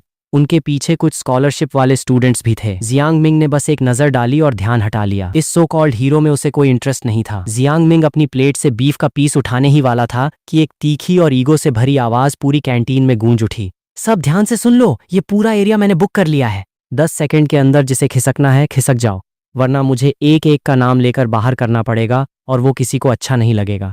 शियाओ वू ने दोनों हाथ कमर पर रखे और पूरी कैंटीन को लेफ्ट से राइट स्कैन किया। शियाओ वू दीदी ने बोल दिया ना, सबने सुना कि नहीं? चलो निकलो यहां से, जल्दी करो, दीदी को जगह चाहिए। ओए उधर वाले, ज्यादा टाइम वेस्ट मत कर, देख नहीं रहा तांग सैन भाई भी साथ में है? हॉस्टल नंबर 7 के चमचे तुरंत आगे बढ़े और बाकी स्टूडेंट्स को घूरने लगे। कैंटीन के स्टूडेंट्स को शायद इस ड्रामे की आदत हो चुकी थी। किसी ने कोई रेजिस्टेंस नहीं दिखाया, न कोई फालतू बोला और ना ही किसी ने शियाओ वू को पलट कर देखा। सब चुपचाप कैंटीन से बाहर जाने लगे। क्या करते भाई, उनसे जीता ही नहीं जा सकता था। पहले एकेडमी के कुछ पुराने डॉन थे, जैसे वो शियाओ, चेंगयू वगैरह, पर शियाओ वू ने उन सबको कूट दिया था, तो अब वो नई डॉन बन चुकी थी। जैसे ही बाकी स्टूडेंट्स बाहर गए, चमचों ने काम शुरू कर दिया। बस कुछ ही पलों में कैंटीन के बीच में एक बड़ी टेबल सेट कर दी गई। शियाओ वू दीदी, आज क्या खाओगी? मैं लेकर आता हूँ। हाँ हाँ, कैंटीन का बीफ हमेशा कड़क होता है। एक कोल्ड ड्रिंक हो जाए या खरगोश का मीट ट्राई करें? मसालेदार खरगोश का सिर एकदम एक नंबर होता है। कुछ चमचे आपस में बकबक कर रहे थे, पर तभी किसी का ध्यान गया कि कैंटीन पूरी तरह खाली नहीं हुई है। जियांग मिंग अपनी जगह से नहीं हिला था। वो सबसे कोने वाली टेबल पर बैठा आराम से अपना खाना मुंह में डाल रहा था। शियाओ वू ने उस कोने की तरफ देखा।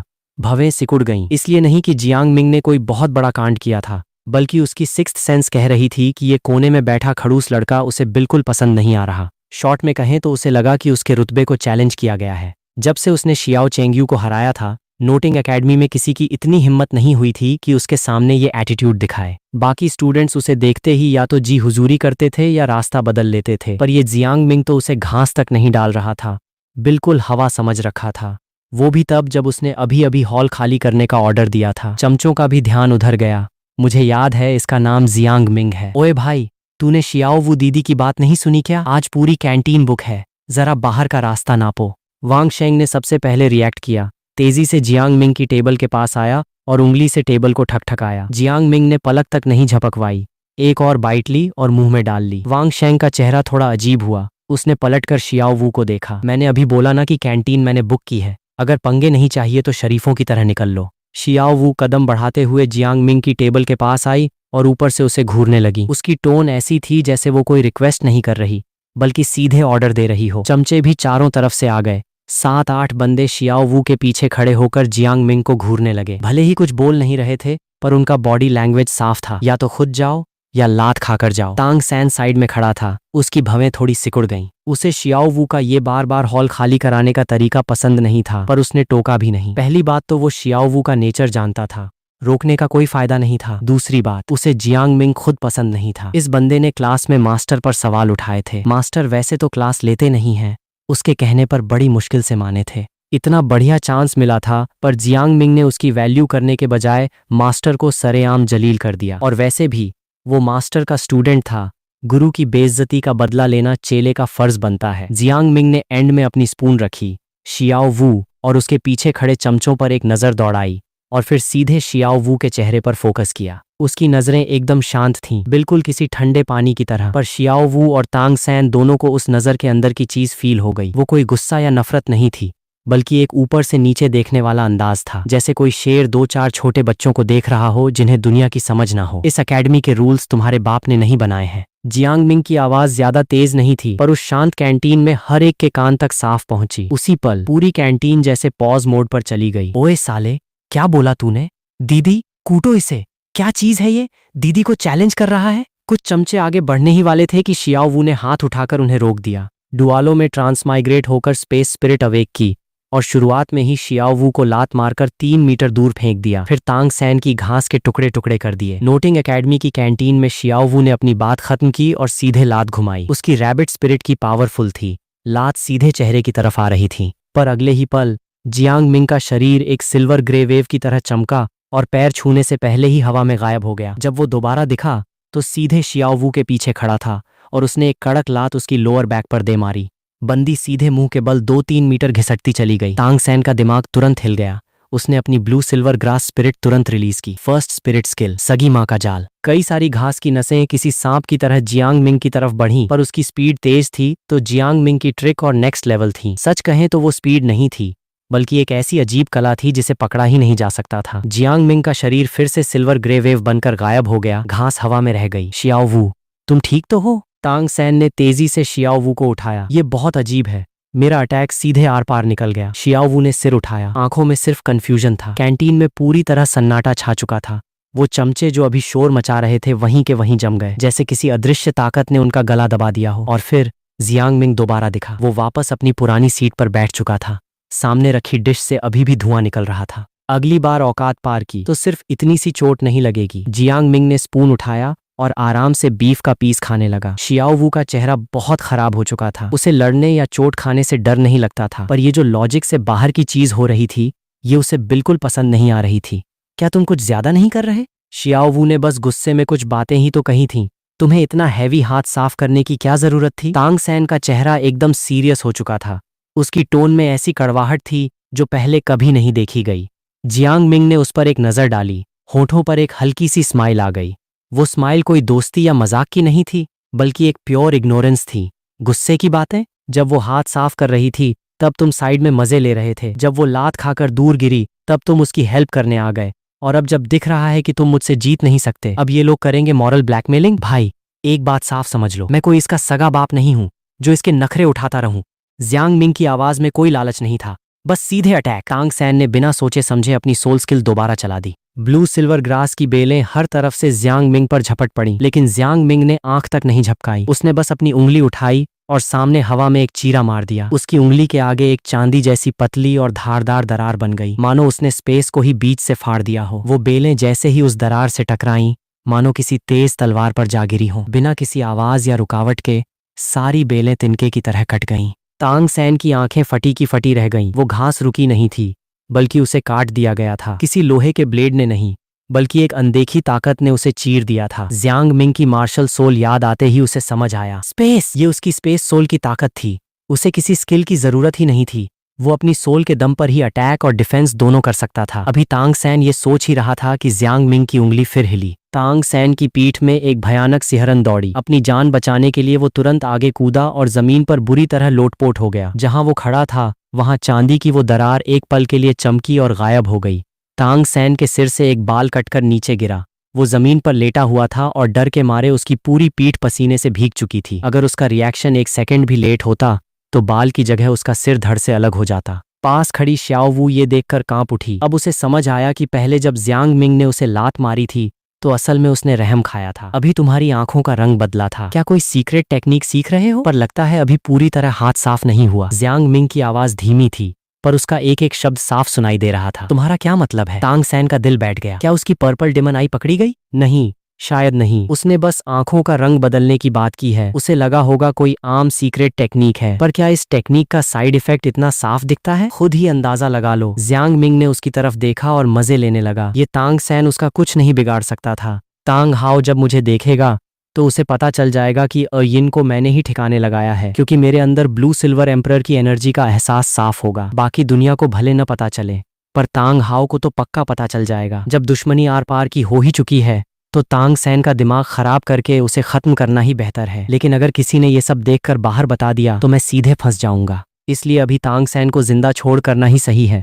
वैसे भी तांग सैन एक ईगोइस्टिक बंदा है, वो एक हमउम्र के हाथों पिटने के बाद अपने बाप के पास रोते हुए शिकायत करने तो बिल्कुल नहीं जाएगा, इसलिए इस सैंड को ये दर्द झेलना ही पड़ेगा। तांग सैन चुप रहा, उसने एक शब्द नहीं बोला। उसकी झुकी हुई पलकें और कांपते हाथ गवाही दे रहे थे कि अंदर से उसका सिस्टम हिल चुका है। जियांग मिंग ने उसकी तरफ दोबारा नहीं देखा और सीधे कैंटीन से बाहर निकल गया। बाकी स्टूडेंट्स ने फौरन रास्ता छोड़ दिया, किसी में इतनी हिम्मत नहीं थी कि उसके आड़े आए। जियांग मिंग को जाते देख तांग सैन गुस्से और नफरत से लाल होकर खड़ा हुआ। तांग सैन, तुम्हारी आंखें क्यों बदल रही थीं?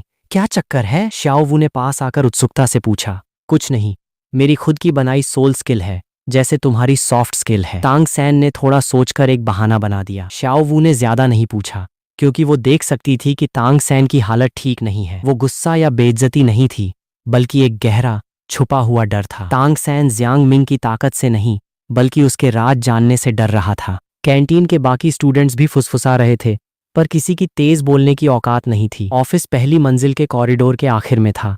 जियांग मिंग ने जैसे ही दरवाजा धक्का देकर खोला, अंदर एक मिडल एज्ड टीचर फाइलें समेट रहा था। जियांग मिंग, तुम वापस कैसे आए? तुम तो... टीचर ने सिर उठाकर उसे देखा और हैरान रह गया। नाम काटना है। जियांग मिंग ने उसकी बात बीच में ही काट दी। उसकी टोन एकदम टू द पॉइंट थी। नाम काटना है? तुम कॉलेज छोड़ रहे हो? टीचर की हैरानी अब उलझन में बदल गई थी। हाँ, प्लीज इसे जल्दी प्रोसेस कर दीजिए। टीचर ने अपनी भौहें सिकोड़ी, फाइलें रखीं और जियांग मिंग को ऊपर से नीचे तक देखा। उसे याद था कि ये लड़का एक नॉर्मल बैकग्राउंड से है, बिना किसी फैमिली सपोर्ट के भी इसकी सोल पावर बहुत तेजी से बढ़ी है। ये एक होनहार स्टूडेंट था। जियांग मिंग, एक बार फिर सोच लो। भले ही नोटिंग एकेडमी एक जूनियर कॉलेज है, पर यहाँ की ट्रेनिंग और रिसोर्सेज सबसे बेस्ट हैं। यहाँ एक साल और रुक जाओ, सोल मास्टर बनो, फिर किसी बड़े कॉलेज में जाकर तुम्हें और बेहतर मौके मिलेंगे। टीचर की बातें बहुत प्रैक्टिकल और सच्ची थीं। मुझे जो चाहिए वो ये एकेडमी नहीं दे सकती, मुझे अपना रास्ता खुद बनाना होगा। जियांग मिंग का चेहरा एकदम शांत और बेअसर था। टीचर कुछ कहना चाहता था, पर जियांग मिंग की आंखों में देखकर उसे एहसास हो गया कि वो किसी बच्चे से नहीं, बल्कि एक मैच्योर और सुलझे हुए इंसान से बात कर रहा है।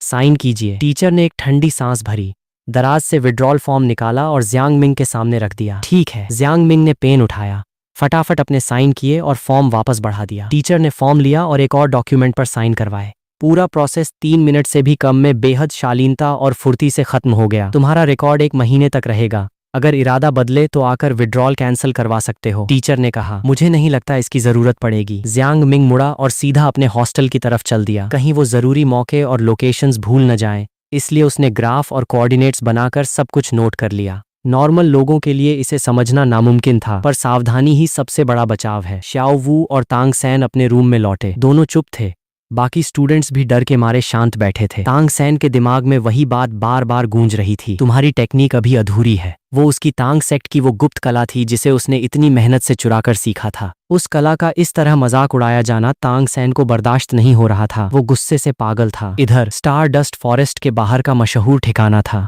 Star moon town. सूरज धीरे धीरे पहाड़ों के पीछे ढल रहा था और उसकी लाल सुनहरी किरणें पत्थरों वाली सड़कों पर बिखरी थीं, जहां लोगों और गाड़ियों की चहल पहल थी। सड़क के दोनों तरफ दुकानें सजी थीं और सोल मास्टर्स के काम आने वाला सामान हर जगह बिक रहा था। कहीं चमचमाती छोटी तलवारें थीं, कहीं जानवरों को पकड़ने वाली लोहे की जंजीरें, तो कहीं खाना रखने के बैग, कामचलाऊ टेंट और शिकार के लिए जहरीले पाउडर और जाल का सामान मिल रहा था। सोल मास्टर्स के ग्रुप जोर जोर से चिल्लाकर अपने लिए साथी ढूंढ रहे थे, ताकि टीम बनाकर जंगल में शिकार के लिए जा सकें। जियांग मिंग अपना बैग टांगे मेन सड़क पर आगे बढ़ रहा था। हर तरफ शोर था, कई खतरनाक सोल मास्टर्स उसके पास से गुजर रहे थे। कुछ के चेहरों पर खूंखारपन था, जो अभी शिकार करके लौटे थे, तो कुछ घबराए हुए लोगों से टीम में शामिल होने की मिन्नतें कर रहे थे। करीब आधे घंटे चलने के बाद जियांग मिंग एक 3 मंजिला होटल के सामने रुका। मैनेजर ने जियांग मिंग को देखा। कम से कम 10 दिन का एडवांस, बड़े लोग रात तक आ जाएंगे। जियांग मिंग ने दीवार पर लगे रेट चार्ट को देखा और एक गोल्ड कॉइन उछाल दिया। तीसरी मंजिल पर खिड़की वाला कमरा, जो साफ और शांत हो,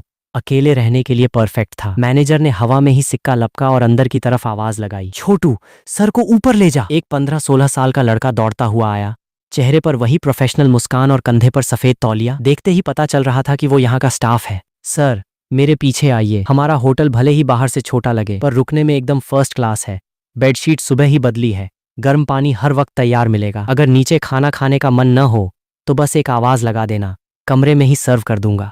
छोटू रास्ता दिखाते हुए बड़े चाव से बता रहा था। आजकल टाउन में काफी भीड़ है? जियांग मिंग ने उसके पीछे चलते हुए कैजुअली पूछा। सर, पिछले 2 दिनों से पश्चिम की तरफ से कई ग्रुप आए हैं। सब स्टार डस्ट फॉरेस्ट ही जा रहे हैं। नीचे जो बैठे हैं वो भी आज दोपहर को ही आए हैं। कल सुबह जंगल निकल जाएंगे। छोटू ने अचानक अपनी आवाज धीमी की और सस्पेंस बनाते हुए बोला, और सुनिए, इनसे भी बड़े बड़े लोग आए हैं। आपने आते वक्त पूर्वी गेट की तरफ नहीं देखा? वहां मेला लगा है। कौन लोग हैं? जियांग मिंग की भौहें थोड़ी उठी। 7 ट्रेजर्स ग्लेज सेक्ट के लोग हैं। सैकड़ों की तादाद में आए हैं। वहां के सारे लॉज उन्होंने ही बुक कर रखे हैं। मैं इतना बड़ा हो गया पर इतनी भारी भीड़ पहली बार देखी है। छोटू की आंखों में चमक थी। 7 ट्रेजर्स ग्लेज सेक्ट के लोग इस सुनसान जगह क्या करने आए हैं? जियांग मिंग का दिल धड़का पर चेहरे पर उसने कोई भाव नहीं आने दिया। ये तो मुझे नहीं पता सर, पर मैंने कुछ बड़े सोल मास्टर्स को बात करते सुना था। वे तीसरी मंजिल पर पहुंच चुके थे। छोटू ने खिड़की वाले कमरे का दरवाजा खोला। सर, देख लीजिए। पसंद आया? कमरा छोटा था। एक बेड, एक टेबल और एक कुर्सी, सब एकदम चकाचक साफ। खिड़की सीधे टाउन की मुख्य सड़क पर खुलती थी, जहां से आते जाते सोल मास्टर्स और सामने की दुकानें साफ दिखाई दे रही थीं। सही है। जियांग मिंग ने खिड़की से बाहर देखा, फिर कमरे का चक्कर लगाकर तसल्ली से सिर हिलाया। तो आप आराम करिए, कोई भी काम हो तो आवाज लगा दीजिएगा। छोटू मुस्कुराते हुए बाहर निकल गया और दरवाजा बंद कर दिया। जियांग मिंग तुरंत आराम करने नहीं बैठा। उसके दिमाग में छोटू की बातें घूम रही थीं।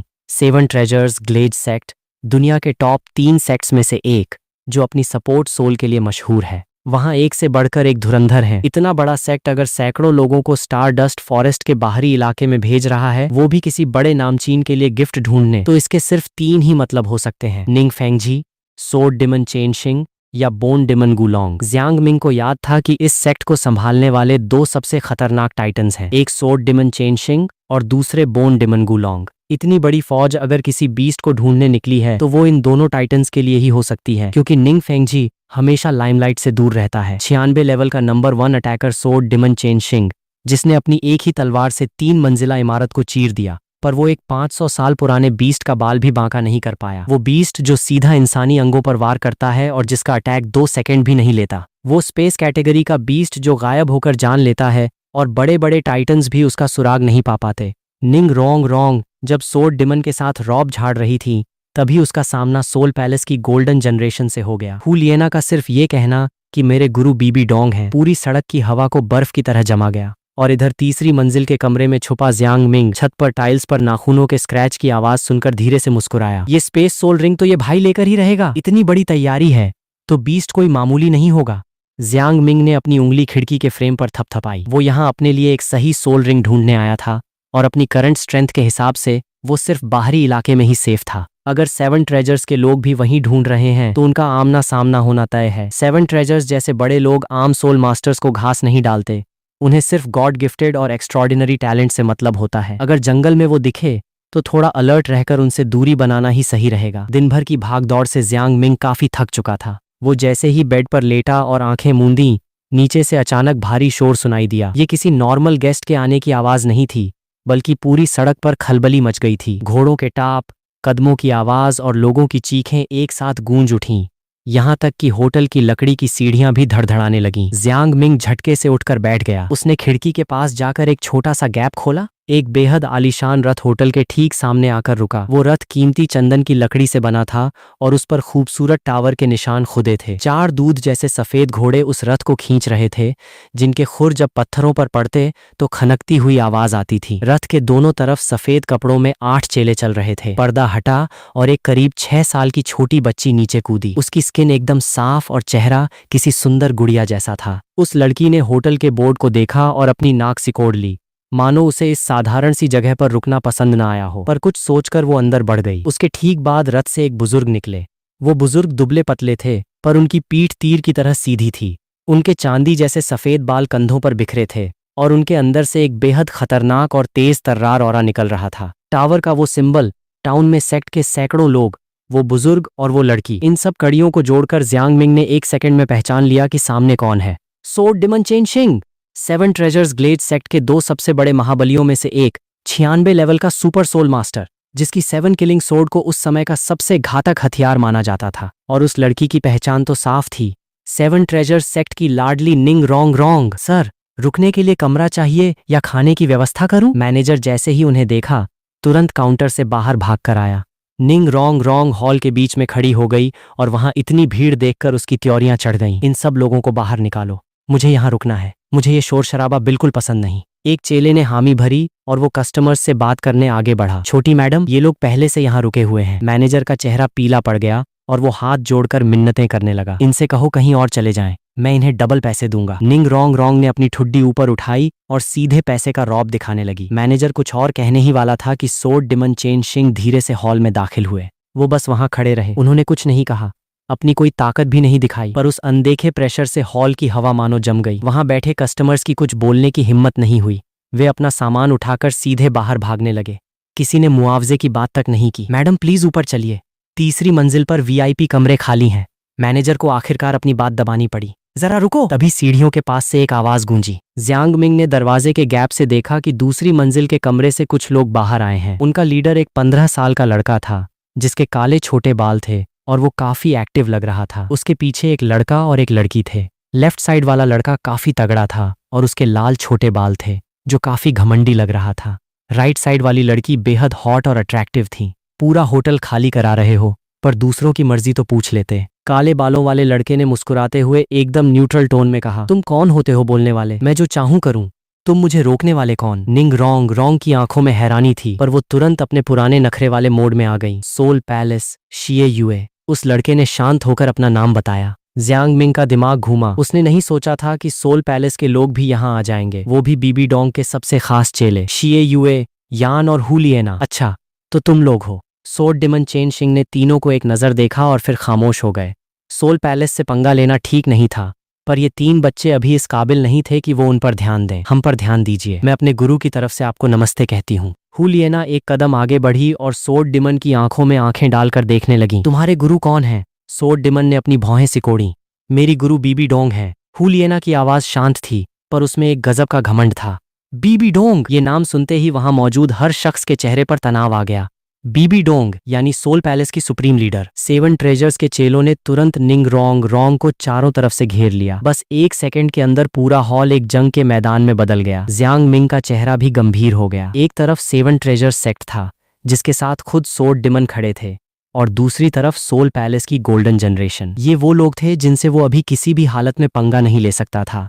दोनों ही पार्टियां उसके लिए आउट ऑफ लीग थीं। जब माहौल बिल्कुल पीक पर था तभी बाहर से एक तेज चीख आई। Report sir, report! Sword demon sir, सामने वाली सड़क के होटल में हमारे एक चेले का मर्डर हो गया है। 7 ट्रेजर्स का एक चेला लड़खड़ाते हुए हॉल में घुसा। साफ साफ बताओ क्या हुआ? सोड डिमन ने भारी आवाज में पूछा। उसके सारे अंदरूनी अंग गायब हैं। घाव इतना साफ है मानो किसी बेहद तेज नाखून से एक झटके में पेट फाड़ दिया गया हो। मैंने आसपास चेक किया पर न तो किसी बीस्ट का सुराग मिला और न ही लड़ाई के कोई निशान। ऐसा लगा जैसे वो हवा से आया और हवा में ही गायब हो गया। उस चेले ने गहरी सांस लेते हुए अपनी कांपती आवाज को संभालने की कोशिश की। पूरे हॉल में सन्नाटा पसर गया। दादाजी, क्या ये वही चीज है? निंग रोंग रोंग के चेहरे का घमंड गायब हो चुका था और उसकी जगह डर ने ले ली थी। इस जानवर का तरीका पुराना है, इसे सोल मास्टर्स के अंग ही पसंद हैं। सोड डिमन का चेहरा अब भी शांत था पर आंखों में थोड़ी गंभीरता आ गई थी। लगता है सोड डिमन सर भी उसी बीस्ट के चक्कर में यहाँ आए हैं। शिए युए ने अपनी भौहें उठाईं और सोड डिमन की तरफ देखा। वो जानवर इसी टाउन में है। सोड डिमन ने कोई जवाब नहीं दिया। वो बस होटल के दरवाजे से बाहर अंधेरी सड़क को देखते रहे। जब तक मेरे दादाजी साथ हैं, एक मामूली जानवर हमारा कुछ नहीं बिगाड़ सकता। निंग रोंग रोंग ने सोड डिमन का हाथ पकड़ा। उसकी आंखों में थोड़ा डर था पर भरोसा ज्यादा था। वो जानवर मेरी एक तलवार भी नहीं झेल पाएगा। मेरे ऑरा से ही वो कांपने लगेगा। पर वो बहुत चालाक है। वो कभी ऐसे शिकार पर हमला नहीं करता जो उससे ज्यादा ताकतवर हो। सोड डिमन की इस बात ने सबका ध्यान खींच लिया। जानवर आखिर जानवर ही होते हैं, वे हमेशा कमजोर शिकार ही चुनते हैं। शिए युए ने बात काटते हुए कहा, उसका शिकार सिर्फ एक ही टाइप का होता है। एक वार और खेल खत्म। शिकार करने से लेकर उसे खाने तक में 2 सेकंड से ज्यादा का समय नहीं लगता। जब तक तुम समझोगे तब तक तुम्हारी जान जा चुकी होगी। सोड डिमन ने शिए युए की तरफ देखा। उसकी आंखों में एक अजीब सा एहसास था। ये लड़का अभी सोल ग्रैंड मास्टर लेवल पर है। अगर ये नॉर्मल लेवल पर होता और उस बीस्ट की नजर इस पर पड़ती तो इसे समझ आता कि बेरहमी किसे कहते हैं। क्या सच में इतना खतरनाक है? हुलियना के चेहरे पर साफ अविश्वास था। वो स्पेस कैटेगरी का बीस्ट है। भले ही उसकी कल्टीवेशन सिर्फ 100 साल की है पर अगर उसने भागने की ठान ली तो वो एक पल में गायब हो सकता है। मेरी तलवार अभी उस लेवल पर नहीं पहुंची है जहां सोच के साथ ही वार हो जाए। सोड डिमन की आवाज शांत थी पर उसमें एक लाचारी साफ दिख रही थी। ये सुनते ही हॉल में सबके चेहरे का रंग उड़ गया। 7 ट्रेजर्स के चेले शॉक में थे। उन्होंने अपने मास्टर के मुंह से कभी ऐसी बात नहीं सुनी थी। जिस बीस्ट को खुद सोर्ड डिमन खत्म करने की गारंटी न दे सकें, वो कितना खूंखार होगा। लेकिन असल में ये एक भ्रम था, स्पेस का हेरफेर। सुप्रीम लीडर भले ही कितना भी पावरफुल हो, क्या वो हेडक्वार्टर में बैठकर किसी दूर के टाउन में छुपे दुश्मन को एक थप्पड़ मार सकता है? जब आपका दुश्मन सामने ही न आए और आप 24 घंटे अपनी सेंसिंग पावर ऑन नहीं रख सकते, तो सिवाय हाथ मलने के कोई रास्ता नहीं बचता। शिए, युए और बाकी दोनों ने एक दूसरे की तरफ देखा। सबकी आंखों में एक गहरा खौफ था। जब सोर्ड डिमन खुद मान रहे हैं कि वो उसे एक बार में नहीं मार सकते, तो इसका मतलब साफ था, वो बीस्ट इसी कोने में कहीं छुपा हो सकता है, शायद उनके बिल्कुल पास, जो किसी भी वक्त किसी का पेट फाड़ सकता है। वैसे उतना भी बढ़ा चढ़ाकर देखने की जरूरत नहीं है, क्योंकि वो बीस्ट सिर्फ लो लेवल सोल मास्टर्स को ही निशाना बनाता है। अगर वो हमारे जैसे लेवल के सामने आया, तो हमारे पास काउंटर अटैक करने का पूरा टाइम होगा। शिए युए ने थोड़ा सोचकर अपना पॉइंट रखा। तुम लड़के समझदार हो। सोर्ड डिमन के चेहरे पर थोड़ी हैरानी आई। वो असल में बात को थोड़ा हल्का कर रहे थे। एक मामूली 500 साल का स्पेस बीस्ट सिर्फ लो लेवल मास्टर्स को ही एक झटके में मार सकता है। अगर उसने हाई लेवल पर हाथ डाला तो वो खुद फंस जाएगा और बाकी लोग उसे घेर लेंगे। भले ही उन्हें इस बीस्ट से कोई फर्क नहीं पड़ता था, पर ये निंग रोंग रोंग का दादाजी के लिए गिफ्ट था, इसलिए वो उसकी इच्छा पूरी करना चाहते थे। बाकी इन फालतू के आवारा सोल मास्टर्स को जितनी जल्दी हो सके यहाँ से भाग जाना चाहिए, वरना अगर इनका खून रोंग रोंग के कपड़ों पर गिरा तो मेरी दाढ़ी की खैर नहीं होगी। तीसरी मंजिल के कमरे में जियांग मिंग दोबारा बेड पर लेट गया। स्पेस बीस्ट जो सिर्फ लो लेवल मास्टर्स पर अटैक करता है, इसका मतलब उसका लेवल ज्यादा हाई नहीं है। शायद ये मेरे लिए परफेक्ट है। रही बात रिस्क की, जियांग मिंग की आंखों में एक खतरनाक चमक आई। 7 ट्रेजर सेट टॉप 3 में से एक, जिसके साथ खुद सोर्ड डिमन है। सोल पैलेस की गोल्डन जनरेशन, शिए, युए, यान और हुलियना, इनमें से कोई भी एक बंदा उसे चींटी की तरह मसल सकता था। पर रिस्क के बिना तरक्की नहीं मिलती। मौका सामने है, अब देखना है कि मुझमें इसे झपट लेने का दम है या नहीं। तभी अचानक छत से एक बेहद बारीक आवाज आई। वो किसी के चलने की या टाइल्स हिलने की आवाज नहीं थी, बल्कि जैसी आवाज कांच पर नाखून रगड़ने से आती है, वैसी तीखी और छोटी आवाज थी। ऐसा लगा जैसे किसी चीज ने स्पेस से अपना पंजा बाहर निकाला और टाइल पर हल्का सा स्क्रैच मार दिया। जियांग मिंग की आंखें तुरंत सिकुड़ गईं। वो समझ गया कि क्या चक्कर है। वो बिल्कुल नहीं हिला, यहाँ तक कि उसने अपनी सांस भी रोक ली। बस उसकी आंखें छत की तरफ जमी थीं। छत पर कुछ नहीं दिख रहा था, पर जियांग मिंग को साफ महसूस हो रहा था कि कोई चीज ठीक उसके ऊपर छत पर मौजूद है। बस एक पतली टाइल और लकड़ी के बीम का फासला था, मुश्किल से कुछ मीटर की दूरी। उस चीज का ऑरा इतना अजीब था, मानो वो हर जगह है और कहीं भी नहीं। तभी नीचे सड़क से एक दबी हुई आवाज आई, जैसे किसी का मुंह बंद करके उसे जमीन पर गिराया गया हो। आवाज बहुत हल्की थी, पर पूरी सड़क पर सन्नाटा होने की वजह से जियांग मिंग को साफ सुनाई दी, क्योंकि उसकी खुद की सोल भी स्पेस कैटेगरी की थी। बाकी लोगों को भी, जो पास थे, ये आवाज पक्का सुनाई दी होगी। कौन है? बाहर से 7 ट्रेजर्स के एक चेले की घबराई हुई आवाज आई। इसके तुरंत बाद कदमों की भारी आवाज एक तरफ दौड़ पड़ी। अरे ये तो राहुल है।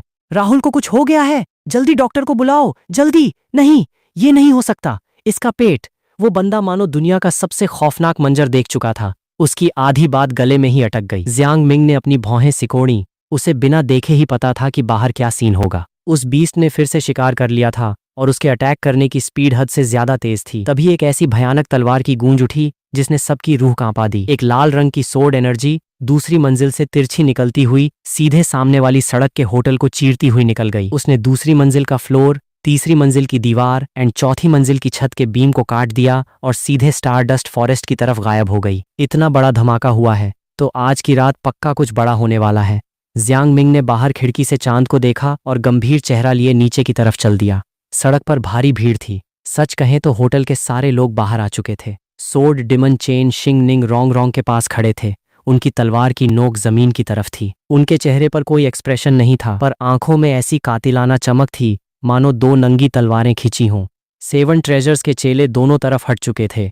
उनके हाथों की मशालें उस सोर्ड एनर्जी के झटके से आधी बुझ चुकी थीं और बाकी भी टिमटिमा रही थीं। उस कम ज्यादा होती रोशनी में सबके चेहरे भूत जैसे लग रहे थे। सोल पैलेस की गोल्डन जनरेशन दूसरी तरफ खड़ी थी। हुलियना न तो सोर्ड डिमन को देख रही थी और न ही उस कट के निशान को। उसकी नजरें बस सड़क की एक एक बिल्डिंग, एक एक खिड़की और छत को स्कैन कर रही थीं। जियांग मिंग उसी भीड़ में खड़ा था, बिल्कुल नॉर्मल और साधारण बनकर। सोर्ड डिमन सीनियर, क्या उस सोर्ड एनर्जी से आपने उस बीस्ट को ढूंढ लिया? शिए युए ने आखिरकार अपनी चुप्पी तोड़ी। उसकी आवाज एकदम नपी तुली और रिस्पेक्टफुल थी, पर जियांग मिंग समझ गया कि वो असल में बात को टटोल रहा था। चीख सुनते ही मैंने वार किया था। सोर्ड डिमन ने आखिरकार मुंह खोला। सबने अनजाने में ही सिर उठाकर उस गहरे कट के निशान को देखा। होटल की छत और बीम कटे हुए थे। कट का निशान साफ था, पर वहां कोई बीस्ट नहीं था। पर निशाना चूक गया। सोड डिमन के ये आखिरी 4 शब्द सुनते ही सबके पैरों तले जमीन खिसक गई। एक 96 लेवल का सुपर टाइटन एक मामूली बीस्ट को नहीं मार पाया। ऐसी अजीब बात क्या सच में हो सकती है? खौफ पूरे ग्रुप में वायरस की तरह फैल गया। भाई हम तो निकल रहे हैं।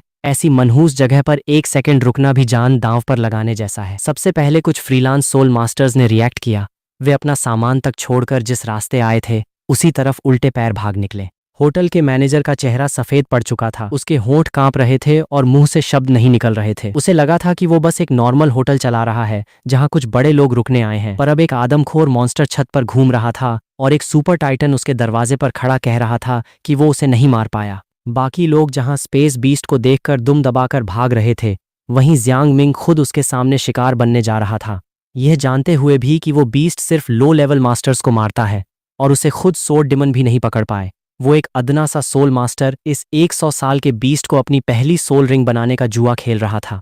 आधे मीटर के टेलीपोर्टेशन से उसने कातिलाना वार को चकमा दिया। जब सोल पावर खत्म हो गई तो उसने अपने शरीर पर वार झेले। उसका लेफ्ट हाथ बुरी तरह चबाया जा चुका था। हड्डियां और मांस बाहर आ गए थे। छाती पर इतना गहरा घाव था कि अंदर का सब दिख रहा था, पर उसने एक उफ तक नहीं की। उसने दांव लगाया था कि वो बीस्ट अपने ऊपर लगे कर्स शाप की वजह से ज्यादा देर नहीं टिक पाएगा और उसकी खुद की ब्लू सिल्वर एम्परर कल्टीवेशन उसकी जान बचा लेगी। और जैसे ही उसका चाकू उस बीस्ट की आंख के आर पार हुआ, वो जीत गया। उसने सोल रिंग भी जीत ली और अपनी जान भी। मजेदार है, जो जानवर सिर्फ लो लेवल वालों को डरा सकता है, उस पर इतना हंगामा मचाने की क्या जरूरत है? शिए युए की आवाज बहुत तेज नहीं थी, पर वहां खड़े हर शख्स को साफ सुनाई दी। वो एक पिलर के सहारे टिका हुआ था और उसके चेहरे पर एक हल्की सी मुस्कान थी। उस मुस्कान में न कोई टेंशन था, न डर और न ही कोई अलर्टनेस, बस एक अजीब सा घमंड और बेफिक्री थी। यान ने कुछ नहीं कहा, पर उसकी आंखों से सब साफ था। हुलियना ने उस कट के निशान को 2-3 बार देखा। ताकत तो बहुत थी, पर शोर भी कम नहीं था। शिए युए सही कह रहा था। वो बीस्ट अपनी ताकत के दम पर नहीं, बल्कि अपने स्पेस टैलेंट की वजह से बच निकला। छुप कर वार करना, गायब होना, ये सब पैंतरे असली ताकत के सामने सिर्फ एक तमाशा है। अफसोस, वो जानवर चालाक है। उसे पता है कि किससे पंगा नहीं लेना चाहिए। हुलियना की आवाज थोड़ी भारी थी। सोड डिमन होटल की सीढ़ियों पर खड़े थे, मानो आसपास जो हो रहा है उससे उन्हें कोई मतलब ही न हो। जियांग मिंग वापस होटल के हॉल में आया और एक कोने में दीवार से टिक कर बैठ गया। अभी यहां से निकलने का सही समय नहीं था। अभी अभी एक चेले का मर्डर हुआ था और सोड डिमन की सेंसिंग पावर पूरी सड़क पर फैली हुई थी। उनकी आंखों से कुछ भी नहीं छुप सकता था। वो कोई रिस्क नहीं ले सकता था। वो बीस्ट सिर्फ लो लेवल मास्टर्स को मारता है और हाई लेवल वालों के सामने नहीं आता। इन सब बातों को मिलाकर एक ही रिजल्ट निकलता था कि वो बीस्ट शिकार चुनते वक्त न सिर्फ सामने वाले का लेवल देखता है, बल्कि यह भी भांप लेता है कि उससे कितना खतरा है। जो कम लेवल के हैं और जिन्हें स्पेस का कोई आइडिया नहीं है, वही उसका सॉफ्ट टारगेट है। तो फिर मेरा क्या? जियांग मिंग की खुद की सोल स्पेस कैटेगरी की थी। वो खुद एक चलता फिरता स्पेस कोऑर्डिनेट था। उस बीस्ट की नजर में उसका होना अंधेरे में एक जलते हुए दिए जैसा था। क्या वो उसे अपना साथी समझेगा, खतरा समझेगा, या फिर अपना खाना? खिड़की से आती चांद की रोशनी को देखते हुए जियांग मिंग के दिमाग में एक बात बिल्कुल साफ हो गई। उस बीस्ट ने आज रात बैक टू बैक 2 बार शिकार किया था। ये नॉर्मल नहीं था। ज्यादातर शिकारी एक बार पेट भरने के बाद कुछ समय के लिए गायब हो जाते हैं जब तक कि माहौल शांत न हो जाए, पर इस बीस्ट ने सोड डिमन की नाक के नीचे दोबारा हमला किया। इसका मतलब साफ था कि वो बहुत ज्यादा हड़बड़ी में है। कोई चीज उसे बिना सोचे समझे शिकार करने पर मजबूर कर रही है। या तो वो एनर्जी इकट्ठा कर रहा है, या किसी बड़े बदलाव की तैयारी में है, या फिर वो किसी खास शिकार की तलाश में है। आज रात जितने भी मरे वे सब आम लोग या लो लेवल मास्टर्स थे, पर अगर वो किसी सुनसान जगह पर जाकर अपनी स्पेस सोल को एक्टिव कर दे तो वो बीस्ट क्या करेगा? जवाब बिल्कुल साफ था, वो पक्का आएगा। जियांग मिंग ने एक गहरी सांस ली और अपने दिल की धड़कन को शांत किया। इसके सिर्फ 2 ही नतीजे हो सकते थे। जीत गए तो 100 साल की स्पेस सोल रिंग मिलेगी, और हारे तो सीधा मौत। रिस्क और फायदा दोनों ही उम्मीद से कहीं ज्यादा थे। जब बात ऐसी है तो फिर जुआ मंजूर है। जैसे जैसे समय बीता, बाहर का शोर कम होने लगा। 7 ट्रेजर्स के चेलों ने सब साफ कर दिया था और अब वे पहरा दे रहे थे। सोड डिमन का ऑरा अब भी आसपास था, पर पहले से काफी कम था। जियांग मिंग खड़ा हुआ, होटल के साइड वाले दरवाजे से बाहर निकला और एक सुनसान सड़क पर आ गया। सड़क पूरी तरह खाली थी, बस कुछ लालटेन हवा में हिल रही थीं। जियांग मिंग सड़क पार करके एक संकरी गली में मुड़ा और अपनी स्पीड बढ़ा दी। उसने मेन हाईवे या जंगल का रास्ता नहीं चुना, बल्कि उसने नॉर्थ की तरफ जाने वाला एक पुराना बंद पड़ा माइनिंग एरिया खदान चुना। वहां कोई आता जाता नहीं था, जगह एकदम खुली थी। वार करने के लिए भी परफेक्ट और मरने के लिए भी। जियांग मिंग आगे बढ़ता रहा। नॉर्थ का वो सुनसान माइनिंग एरिया अब सामने था। चांद की रोशनी उन पत्थरों और मलबे पर पड़कर उसे और डरावना बना रही थी। जियांग मिंग वहां बिल्कुल स्टैचू बनकर खड़ा हो गया। समय धीरे धीरे बीत रहा था और जब उसे लगने लगा कि शायद उसका अंदाजा गलत था, तभी वही आवाज दोबारा आई। कांच पर नाखून रगड़ने की तीखी आवाज, बहुत छोटी और पैनी। ऐसा लगा जैसे स्पेस से कोई पंजा निकला हो और उसने किसी हार्ड सरफेस पर स्क्रैच मार दिया हो। और सबसे बड़ी बात, वो आवाज उसके ठीक पीछे से आई थी, मुश्किल से 3 मीटर की दूरी से। 3 मीटर! एक ऐसे बीस्ट के लिए जो स्पेस टेलीपोर्टेशन में माहिर हो, 3 मीटर का मतलब बिल्कुल चिपक कर खड़ा होना था। उस बीस्ट ने तुरंत अटैक नहीं किया, वो बस ऑब्जर्व कर रहा था। जैसा कि सोड डिमन ने कहा था, ये चीज बहुत चालाक है। वो शिकार को अकेला देखकर भी जल्दबाजी नहीं करता। वो पहले तसल्ली करता है कि शिकार उसकी रेंज में है या नहीं। जियांग मिंग का लेवल सिर्फ 10 के आसपास था, जो उसके शिकार के लिए बिल्कुल परफेक्ट था। 3 सेकंड बाद स्पेस बीच से फट गया। जियांग मिंग ने आखिरकार उसका असली रूप देखा। वो चीज जब स्पेस से बाहर निकली तो ऐसा लगा जैसे किसी ने काले कपड़े को बीच से फाड़ दिया हो, पर उसमें कोई तेज हलचल नहीं थी, बल्कि वो बहुत शांत और स्मूथ था, जैसे पानी पर उंगली घुमा दी हो। उसका साइज बहुत बड़ा नहीं था, मुश्किल से 1 मीटर लंबा शरीर जो गहरे चांदी जैसे स्केल्स शल्कों से ढका हुआ था। वो स्केल्स चमक नहीं रहे थे, बल्कि ब्लैक होल की तरह चांद की रोशनी को सोख रहे थे, जिससे वो एक चलता फिरता साया लग रहा था। उसकी चारों टांगें पतली और मजबूत थीं, पंजों के नाखून एम्बर कलर के थे, पर सबसे अलग थीं उसकी आंखें। उनमें न कोई पुतली थी न सफेद हिस्सा, बस 2 चांदी जैसी लाइट्स चमक रही थीं। Space beast! जियांग मिंग ने एक नजर में ही उसे पहचान लिया। उस बीस्ट के शरीर पर 2 घाव थे। पहला घाव उसकी पीठ के निचले हिस्से पर था, जो मुट्ठी के बराबर था, पर बहुत खौफनाक था। वहां के स्केल्स गायब हो चुके थे और स्किन बिल्कुल काली पड़ चुकी थी। वो कालापन सिर्फ ऊपर नहीं था, बल्कि जड़ों की तरह उसकी नसों में फैल रहा था। ये घाव आज का नहीं था, बल्कि कोई कर्स उसकी जान ले रहा था। दूसरा घाव उसकी लेफ्ट टांग पर था, सोड डिमन का वार। पर वो घाव बहुत मामूली था, बस ऊपरी स्किन कटी थी, जिसे इग्नोर किया जा सकता था। जियांग मिंग ने 1 सेकंड में पूरी कहानी समझ ली। जंगल में इस बीस्ट की किसी दूसरे जानवर से लड़ाई हुई होगी और उस कर्स को रोकने के लिए उसे सेम स्पेस एनर्जी की जरूरत थी। और सोड डिमन के उस वार ने, भले ही वो हल्का था, आग में घी का काम किया और कर्स को और एक्टिव कर दिया। इसीलिए वो बार बार शिकार कर रहा था और इसीलिए उसने मुझे चुना। तो ये बात है, जियांग मिंग ने धीरे से कहा। उसने बीस्ट से नहीं, बल्कि खुद से कहा था। बीस्ट अचानक हिला, बिना किसी वार्निंग के। वो अपनी जगह से गायब हुआ और उसी पल उसका एक पंजा जियांग मिंग के लेफ्ट साइड से हवा को चीरता हुआ उसके घुटने के पीछे वार करने आया। ये कोई ट्रायल नहीं था, सीधा किल शॉट था। जियांग मिंग अपनी जगह से नहीं हिला। ऐसा नहीं था कि वो हिलना नहीं चाहता था, बल्कि उसे पता था कि वो हिल नहीं सकता। 10 लेवल की बॉडी लेकर एक 100 साल के बीस्ट के टेलीपोर्टेशन अटैक को सिर्फ रिफ्लेक्स के दम पर चकमा देना एक मजाक था। उसने अपने छठे सेंस पर भरोसा किया और जैसे ही खतरा महसूस हुआ, उसकी बॉडी ने रिएक्ट किया। Space movement! 10 लेवल का मास्टर कितना टेलीपोर्ट कर सकता है? मुश्किल से आधा मीटर, वो भी भारी सोल पावर खर्च करके।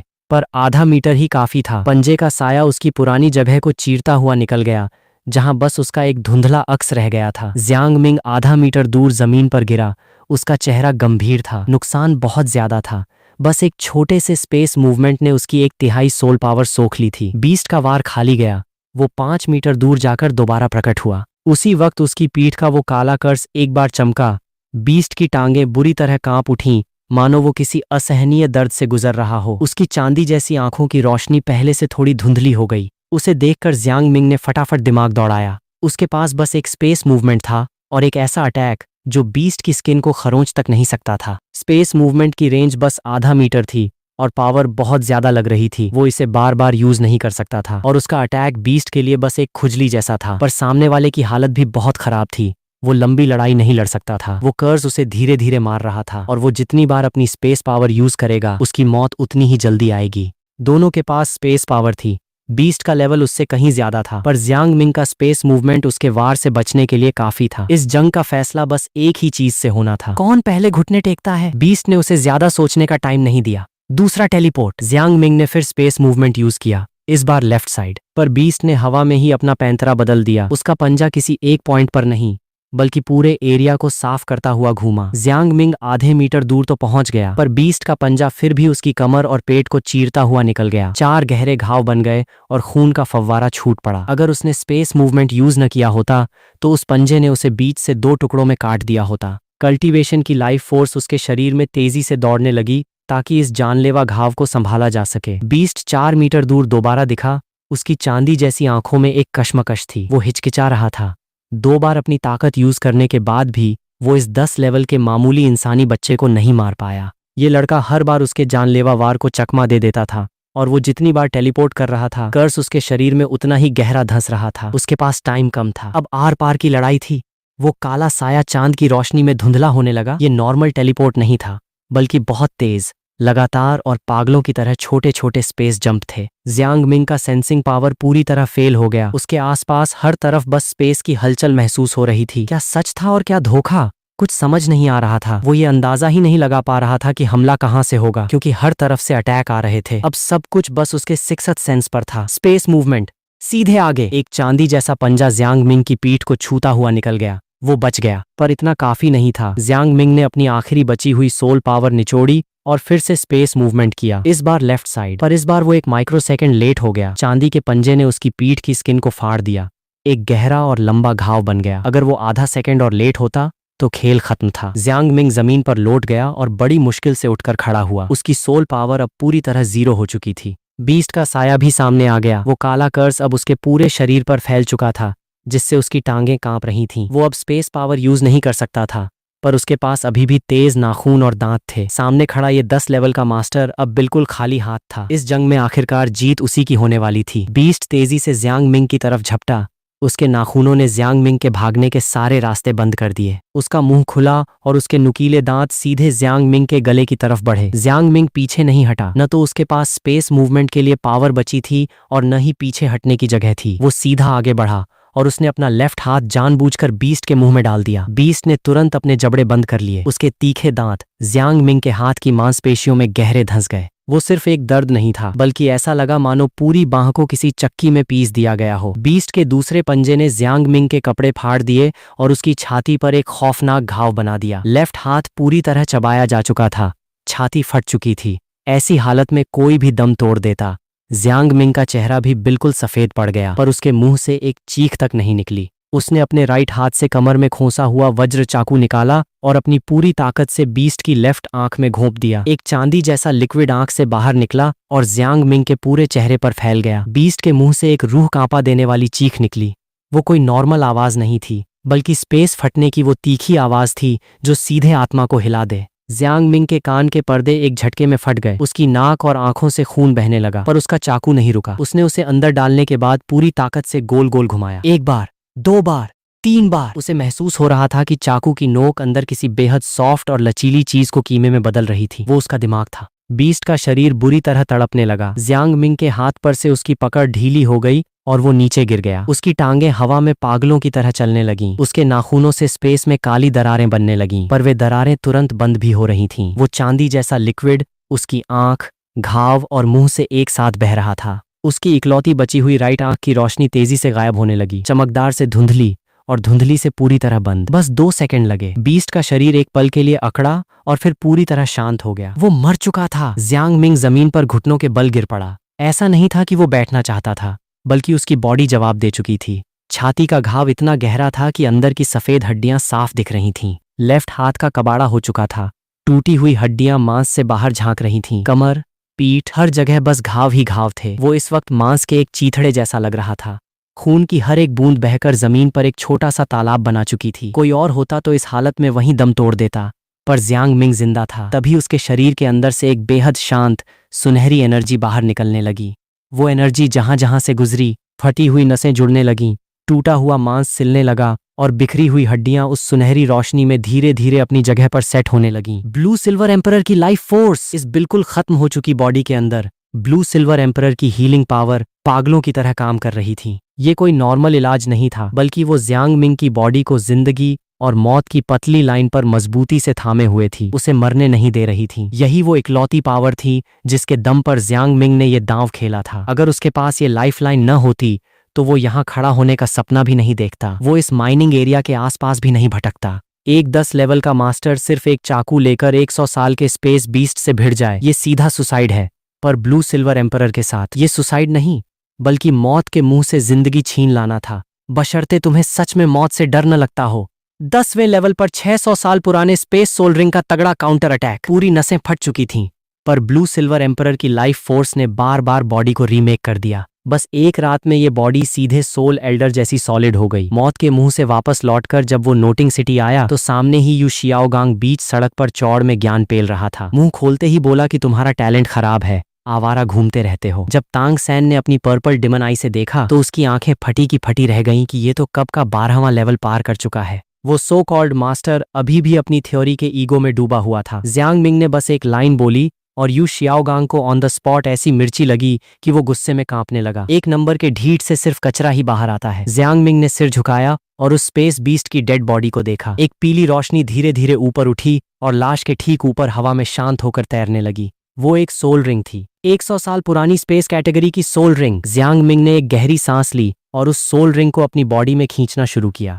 जैसे ही वो रिंग उसकी बॉडी में समाई, जियांग मिंग समझ गया कि उसने इस ताकत को कम आंकने की गलती कर दी थी। वो बर्फीली चांदी जैसी एनर्जी जैसे ही अंदर गई, मानो कोई धमाका हुआ, वो एकदम से वायलेंट हो गई। जो एनर्जी पहले पानी की तरह शांत थी वो अचानक बाढ़ बन गई और नसों को फाड़ती हुई दौड़ने लगी। जियांग मिंग की आंखें सिकुड़ गईं। ये 100 साल वाली पावर नहीं थी, ये कम से कम 600 साल पुरानी सोल रिंग थी, शायद उससे भी ज्यादा। हर किसी की बॉडी की एक लिमिट होती है। लड़कों की बॉडी लड़कियों से और अटैकर्स की सपोर्टर्स से ज्यादा स्ट्रांग होती है। अगर एक अटैकर लड़का 400 साल की रिंग झेल सकता है तो सपोर्टर लड़की के लिए वो सुसाइड होगा। ये जो 423 साल की लिमिट बताई जाती है ना, ये किसी पागल की थ्योरी है।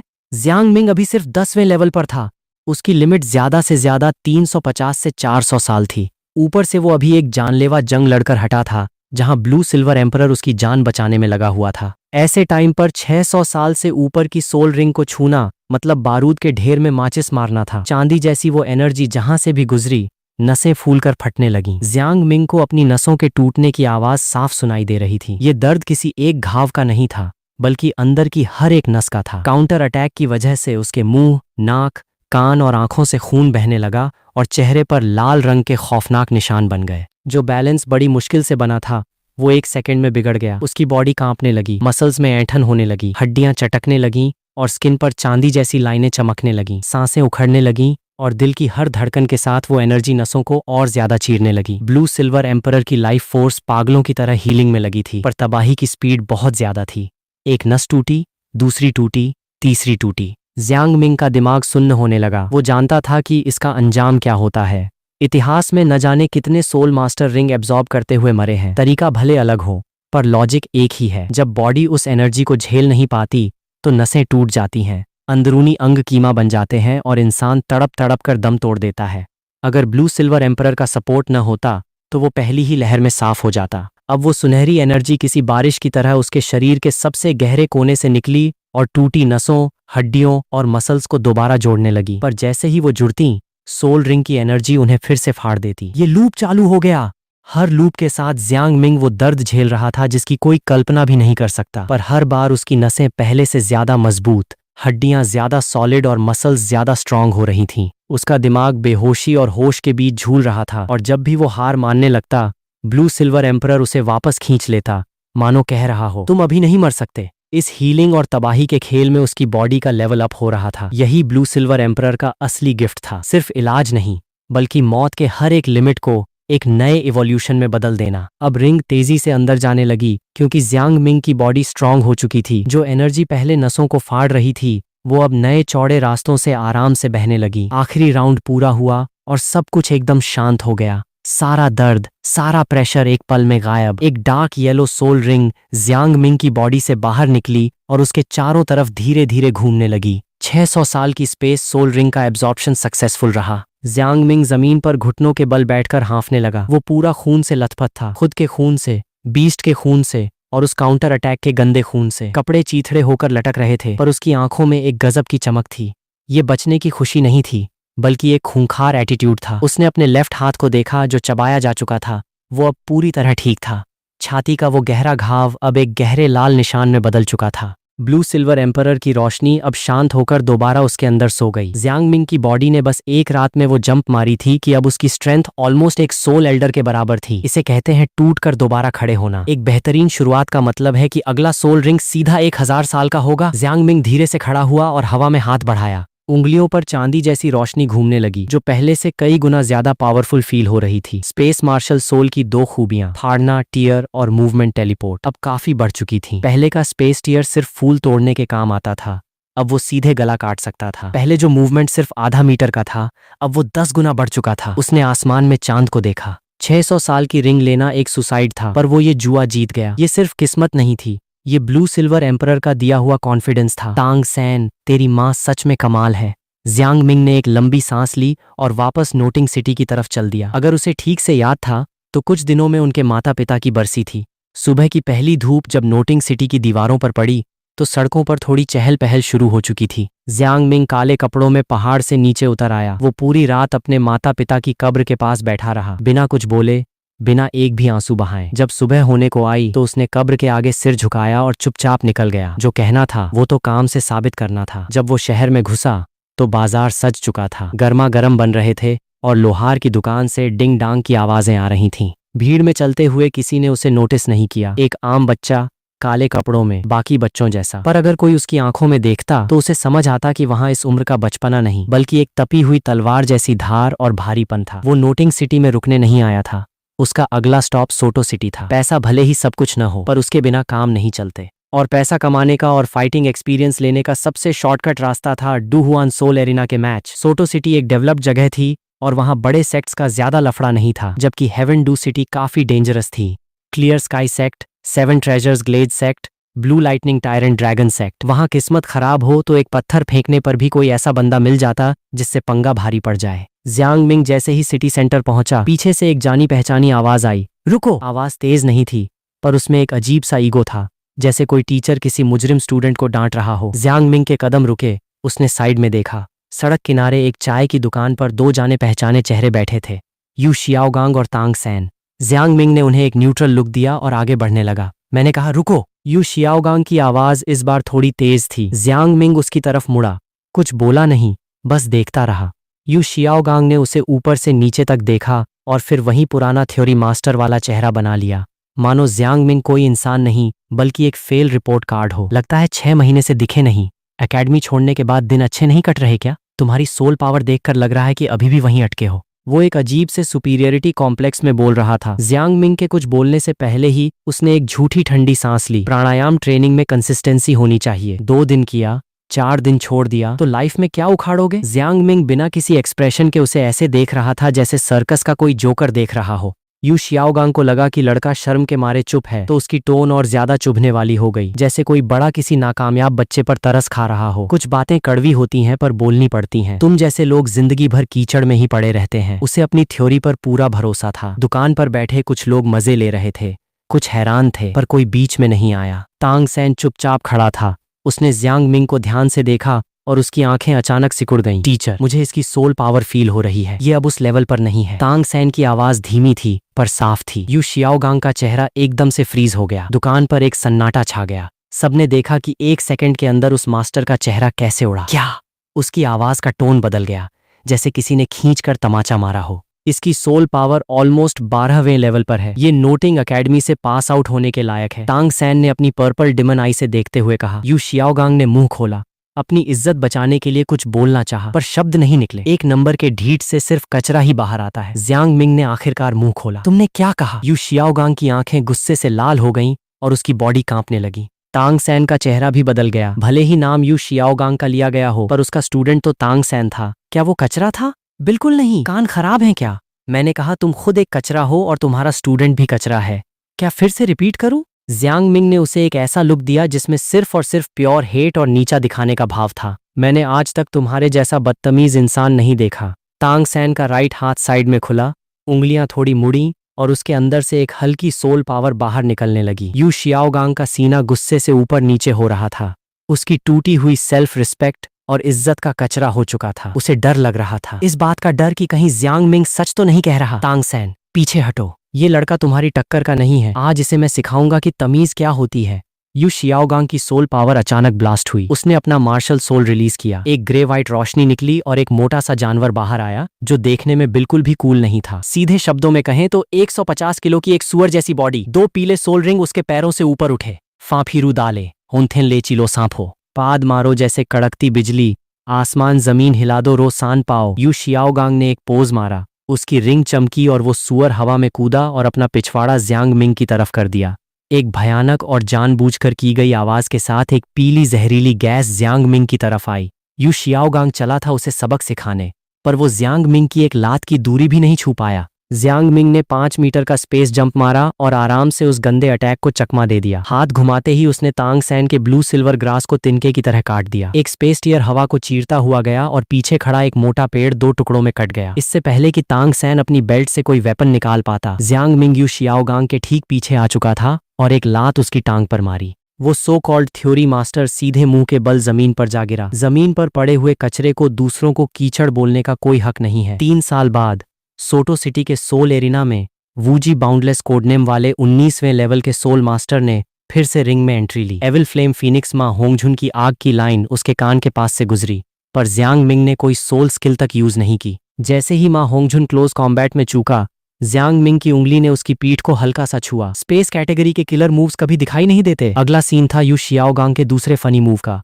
वो खर्राटे मारना। वो आवाज ऐसी थी जैसे किसी का सोते में गला दबाया जा रहा हो। उसके दोनों मूव्स काफी अजीब थे, एक पाद मारना और एक खर्राटे लेना। पर एक सवाल था, उसके मार्शल सोल का नाम रो सान पाओ 3 तोप था, तो ये 2 ही मूव्स हुए, तीसरी तोप कहाँ थी? खैर, जो भी हो, वो पीली गैस और डरावनी आवाज जियांग मिंग की तरफ बढ़ी। चाय की दुकान के लोग पहले ही नाक बंद करके भाग चुके थे। कुछ लोग कोने से देख रहे थे, पर उनके चेहरे बिगड़े हुए थे। वो बदबू कोई नॉर्मल बदबू नहीं थी, वो सड़े हुए मांस और अंडे का मिक्सचर थी। जियांग मिंग बीच सड़क पर खड़ा था, उसकी भौहें थोड़ी सिकुड़ी, डर से नहीं बल्कि घिन से। उसी पल उसके चारों तरफ एक चांदी जैसी तेज रोशनी चमकी और वो गायब हो गया। वो सीधे 5 मीटर दूर एक कपड़े की दुकान के सामने प्रकट हुआ, बिना किसी बदबू के। उसने यू शियाओगांग को देखा, चेहरे पर गुस्सा नहीं बल्कि एक प्योर डिस्गस्ट था। तो यह है तुम्हारा मार्शल सोल, पाद मारना और खर्राटे लेना? उसकी आवाज धीमी थी, पर सड़क शांत होने की वजह से सबको साफ सुनाई दी। तुम तो गए। यू शियाओगांग का चेहरा गुस्से से नीला पड़ गया। तांग सैन का रिएक्शन फास्ट था।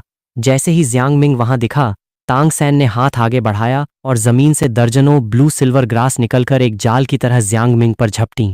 स्पीड और एंगल दोनों परफेक्ट थे, बचने का कोई चांस नहीं था। तांग सैन ने सीधा जानलेवा वार किया था, पर जियांग मिंग हिला तक नहीं। उसने बस अपना राइट हाथ उठाया और उंगलियां बंद की। चांदी जैसी रोशनी चमकी और हवा में अनगिनत छोटी स्पेस दरारें बन गईं। वे इतनी बारीक थीं कि दिख भी नहीं रही थीं, पर तांग सैन की घास जैसे ही उनसे टकराई, बिना किसी आवाज के कट कर गिर गई। वो एक नीली बारिश की तरह जमीन पर बिखर गई। तांग सैन शॉक में था। उसकी घास किसी ताकत से नहीं टूटी थी, बल्कि वो स्पेस ही कट चुका था। इससे पहले कि वो कुछ सोचता, उसकी बॉडी ने लेफ्ट साइड जंप मारी। जियांग मिंग की उंगली से निकली एक चांदी की लाइन हवा में एक आर्क बनाते हुए गुजरी। तांग सैन के सिर के कुछ बाल कटकर नीचे गिरे। अगर वो 1 सेकंड लेट होता तो बाल की जगह उसकी गर्दन कट जाती। जमीन पर आते ही तांग सैन का हाथ अपनी बेल्ट की तरफ गया, पर वो हवा में ही रुक गया। डर के मारे नहीं, बल्कि इसलिए क्योंकि जियांग मिंग से एक बेहद डेंजरस ऑरा निकल रहा था। वो स्पेस टीयर पेड़ को काटता हुआ सीधे पार निकल गया और पेड़ धीरे से जमीन पर गिर गया। तांग सैन ने उस कटे हुए पेड़ को देखा और फिर अपने कटे बालों को। उसका चेहरा शांत था, पर उसकी पलकें कांप रही थीं। वो डर था।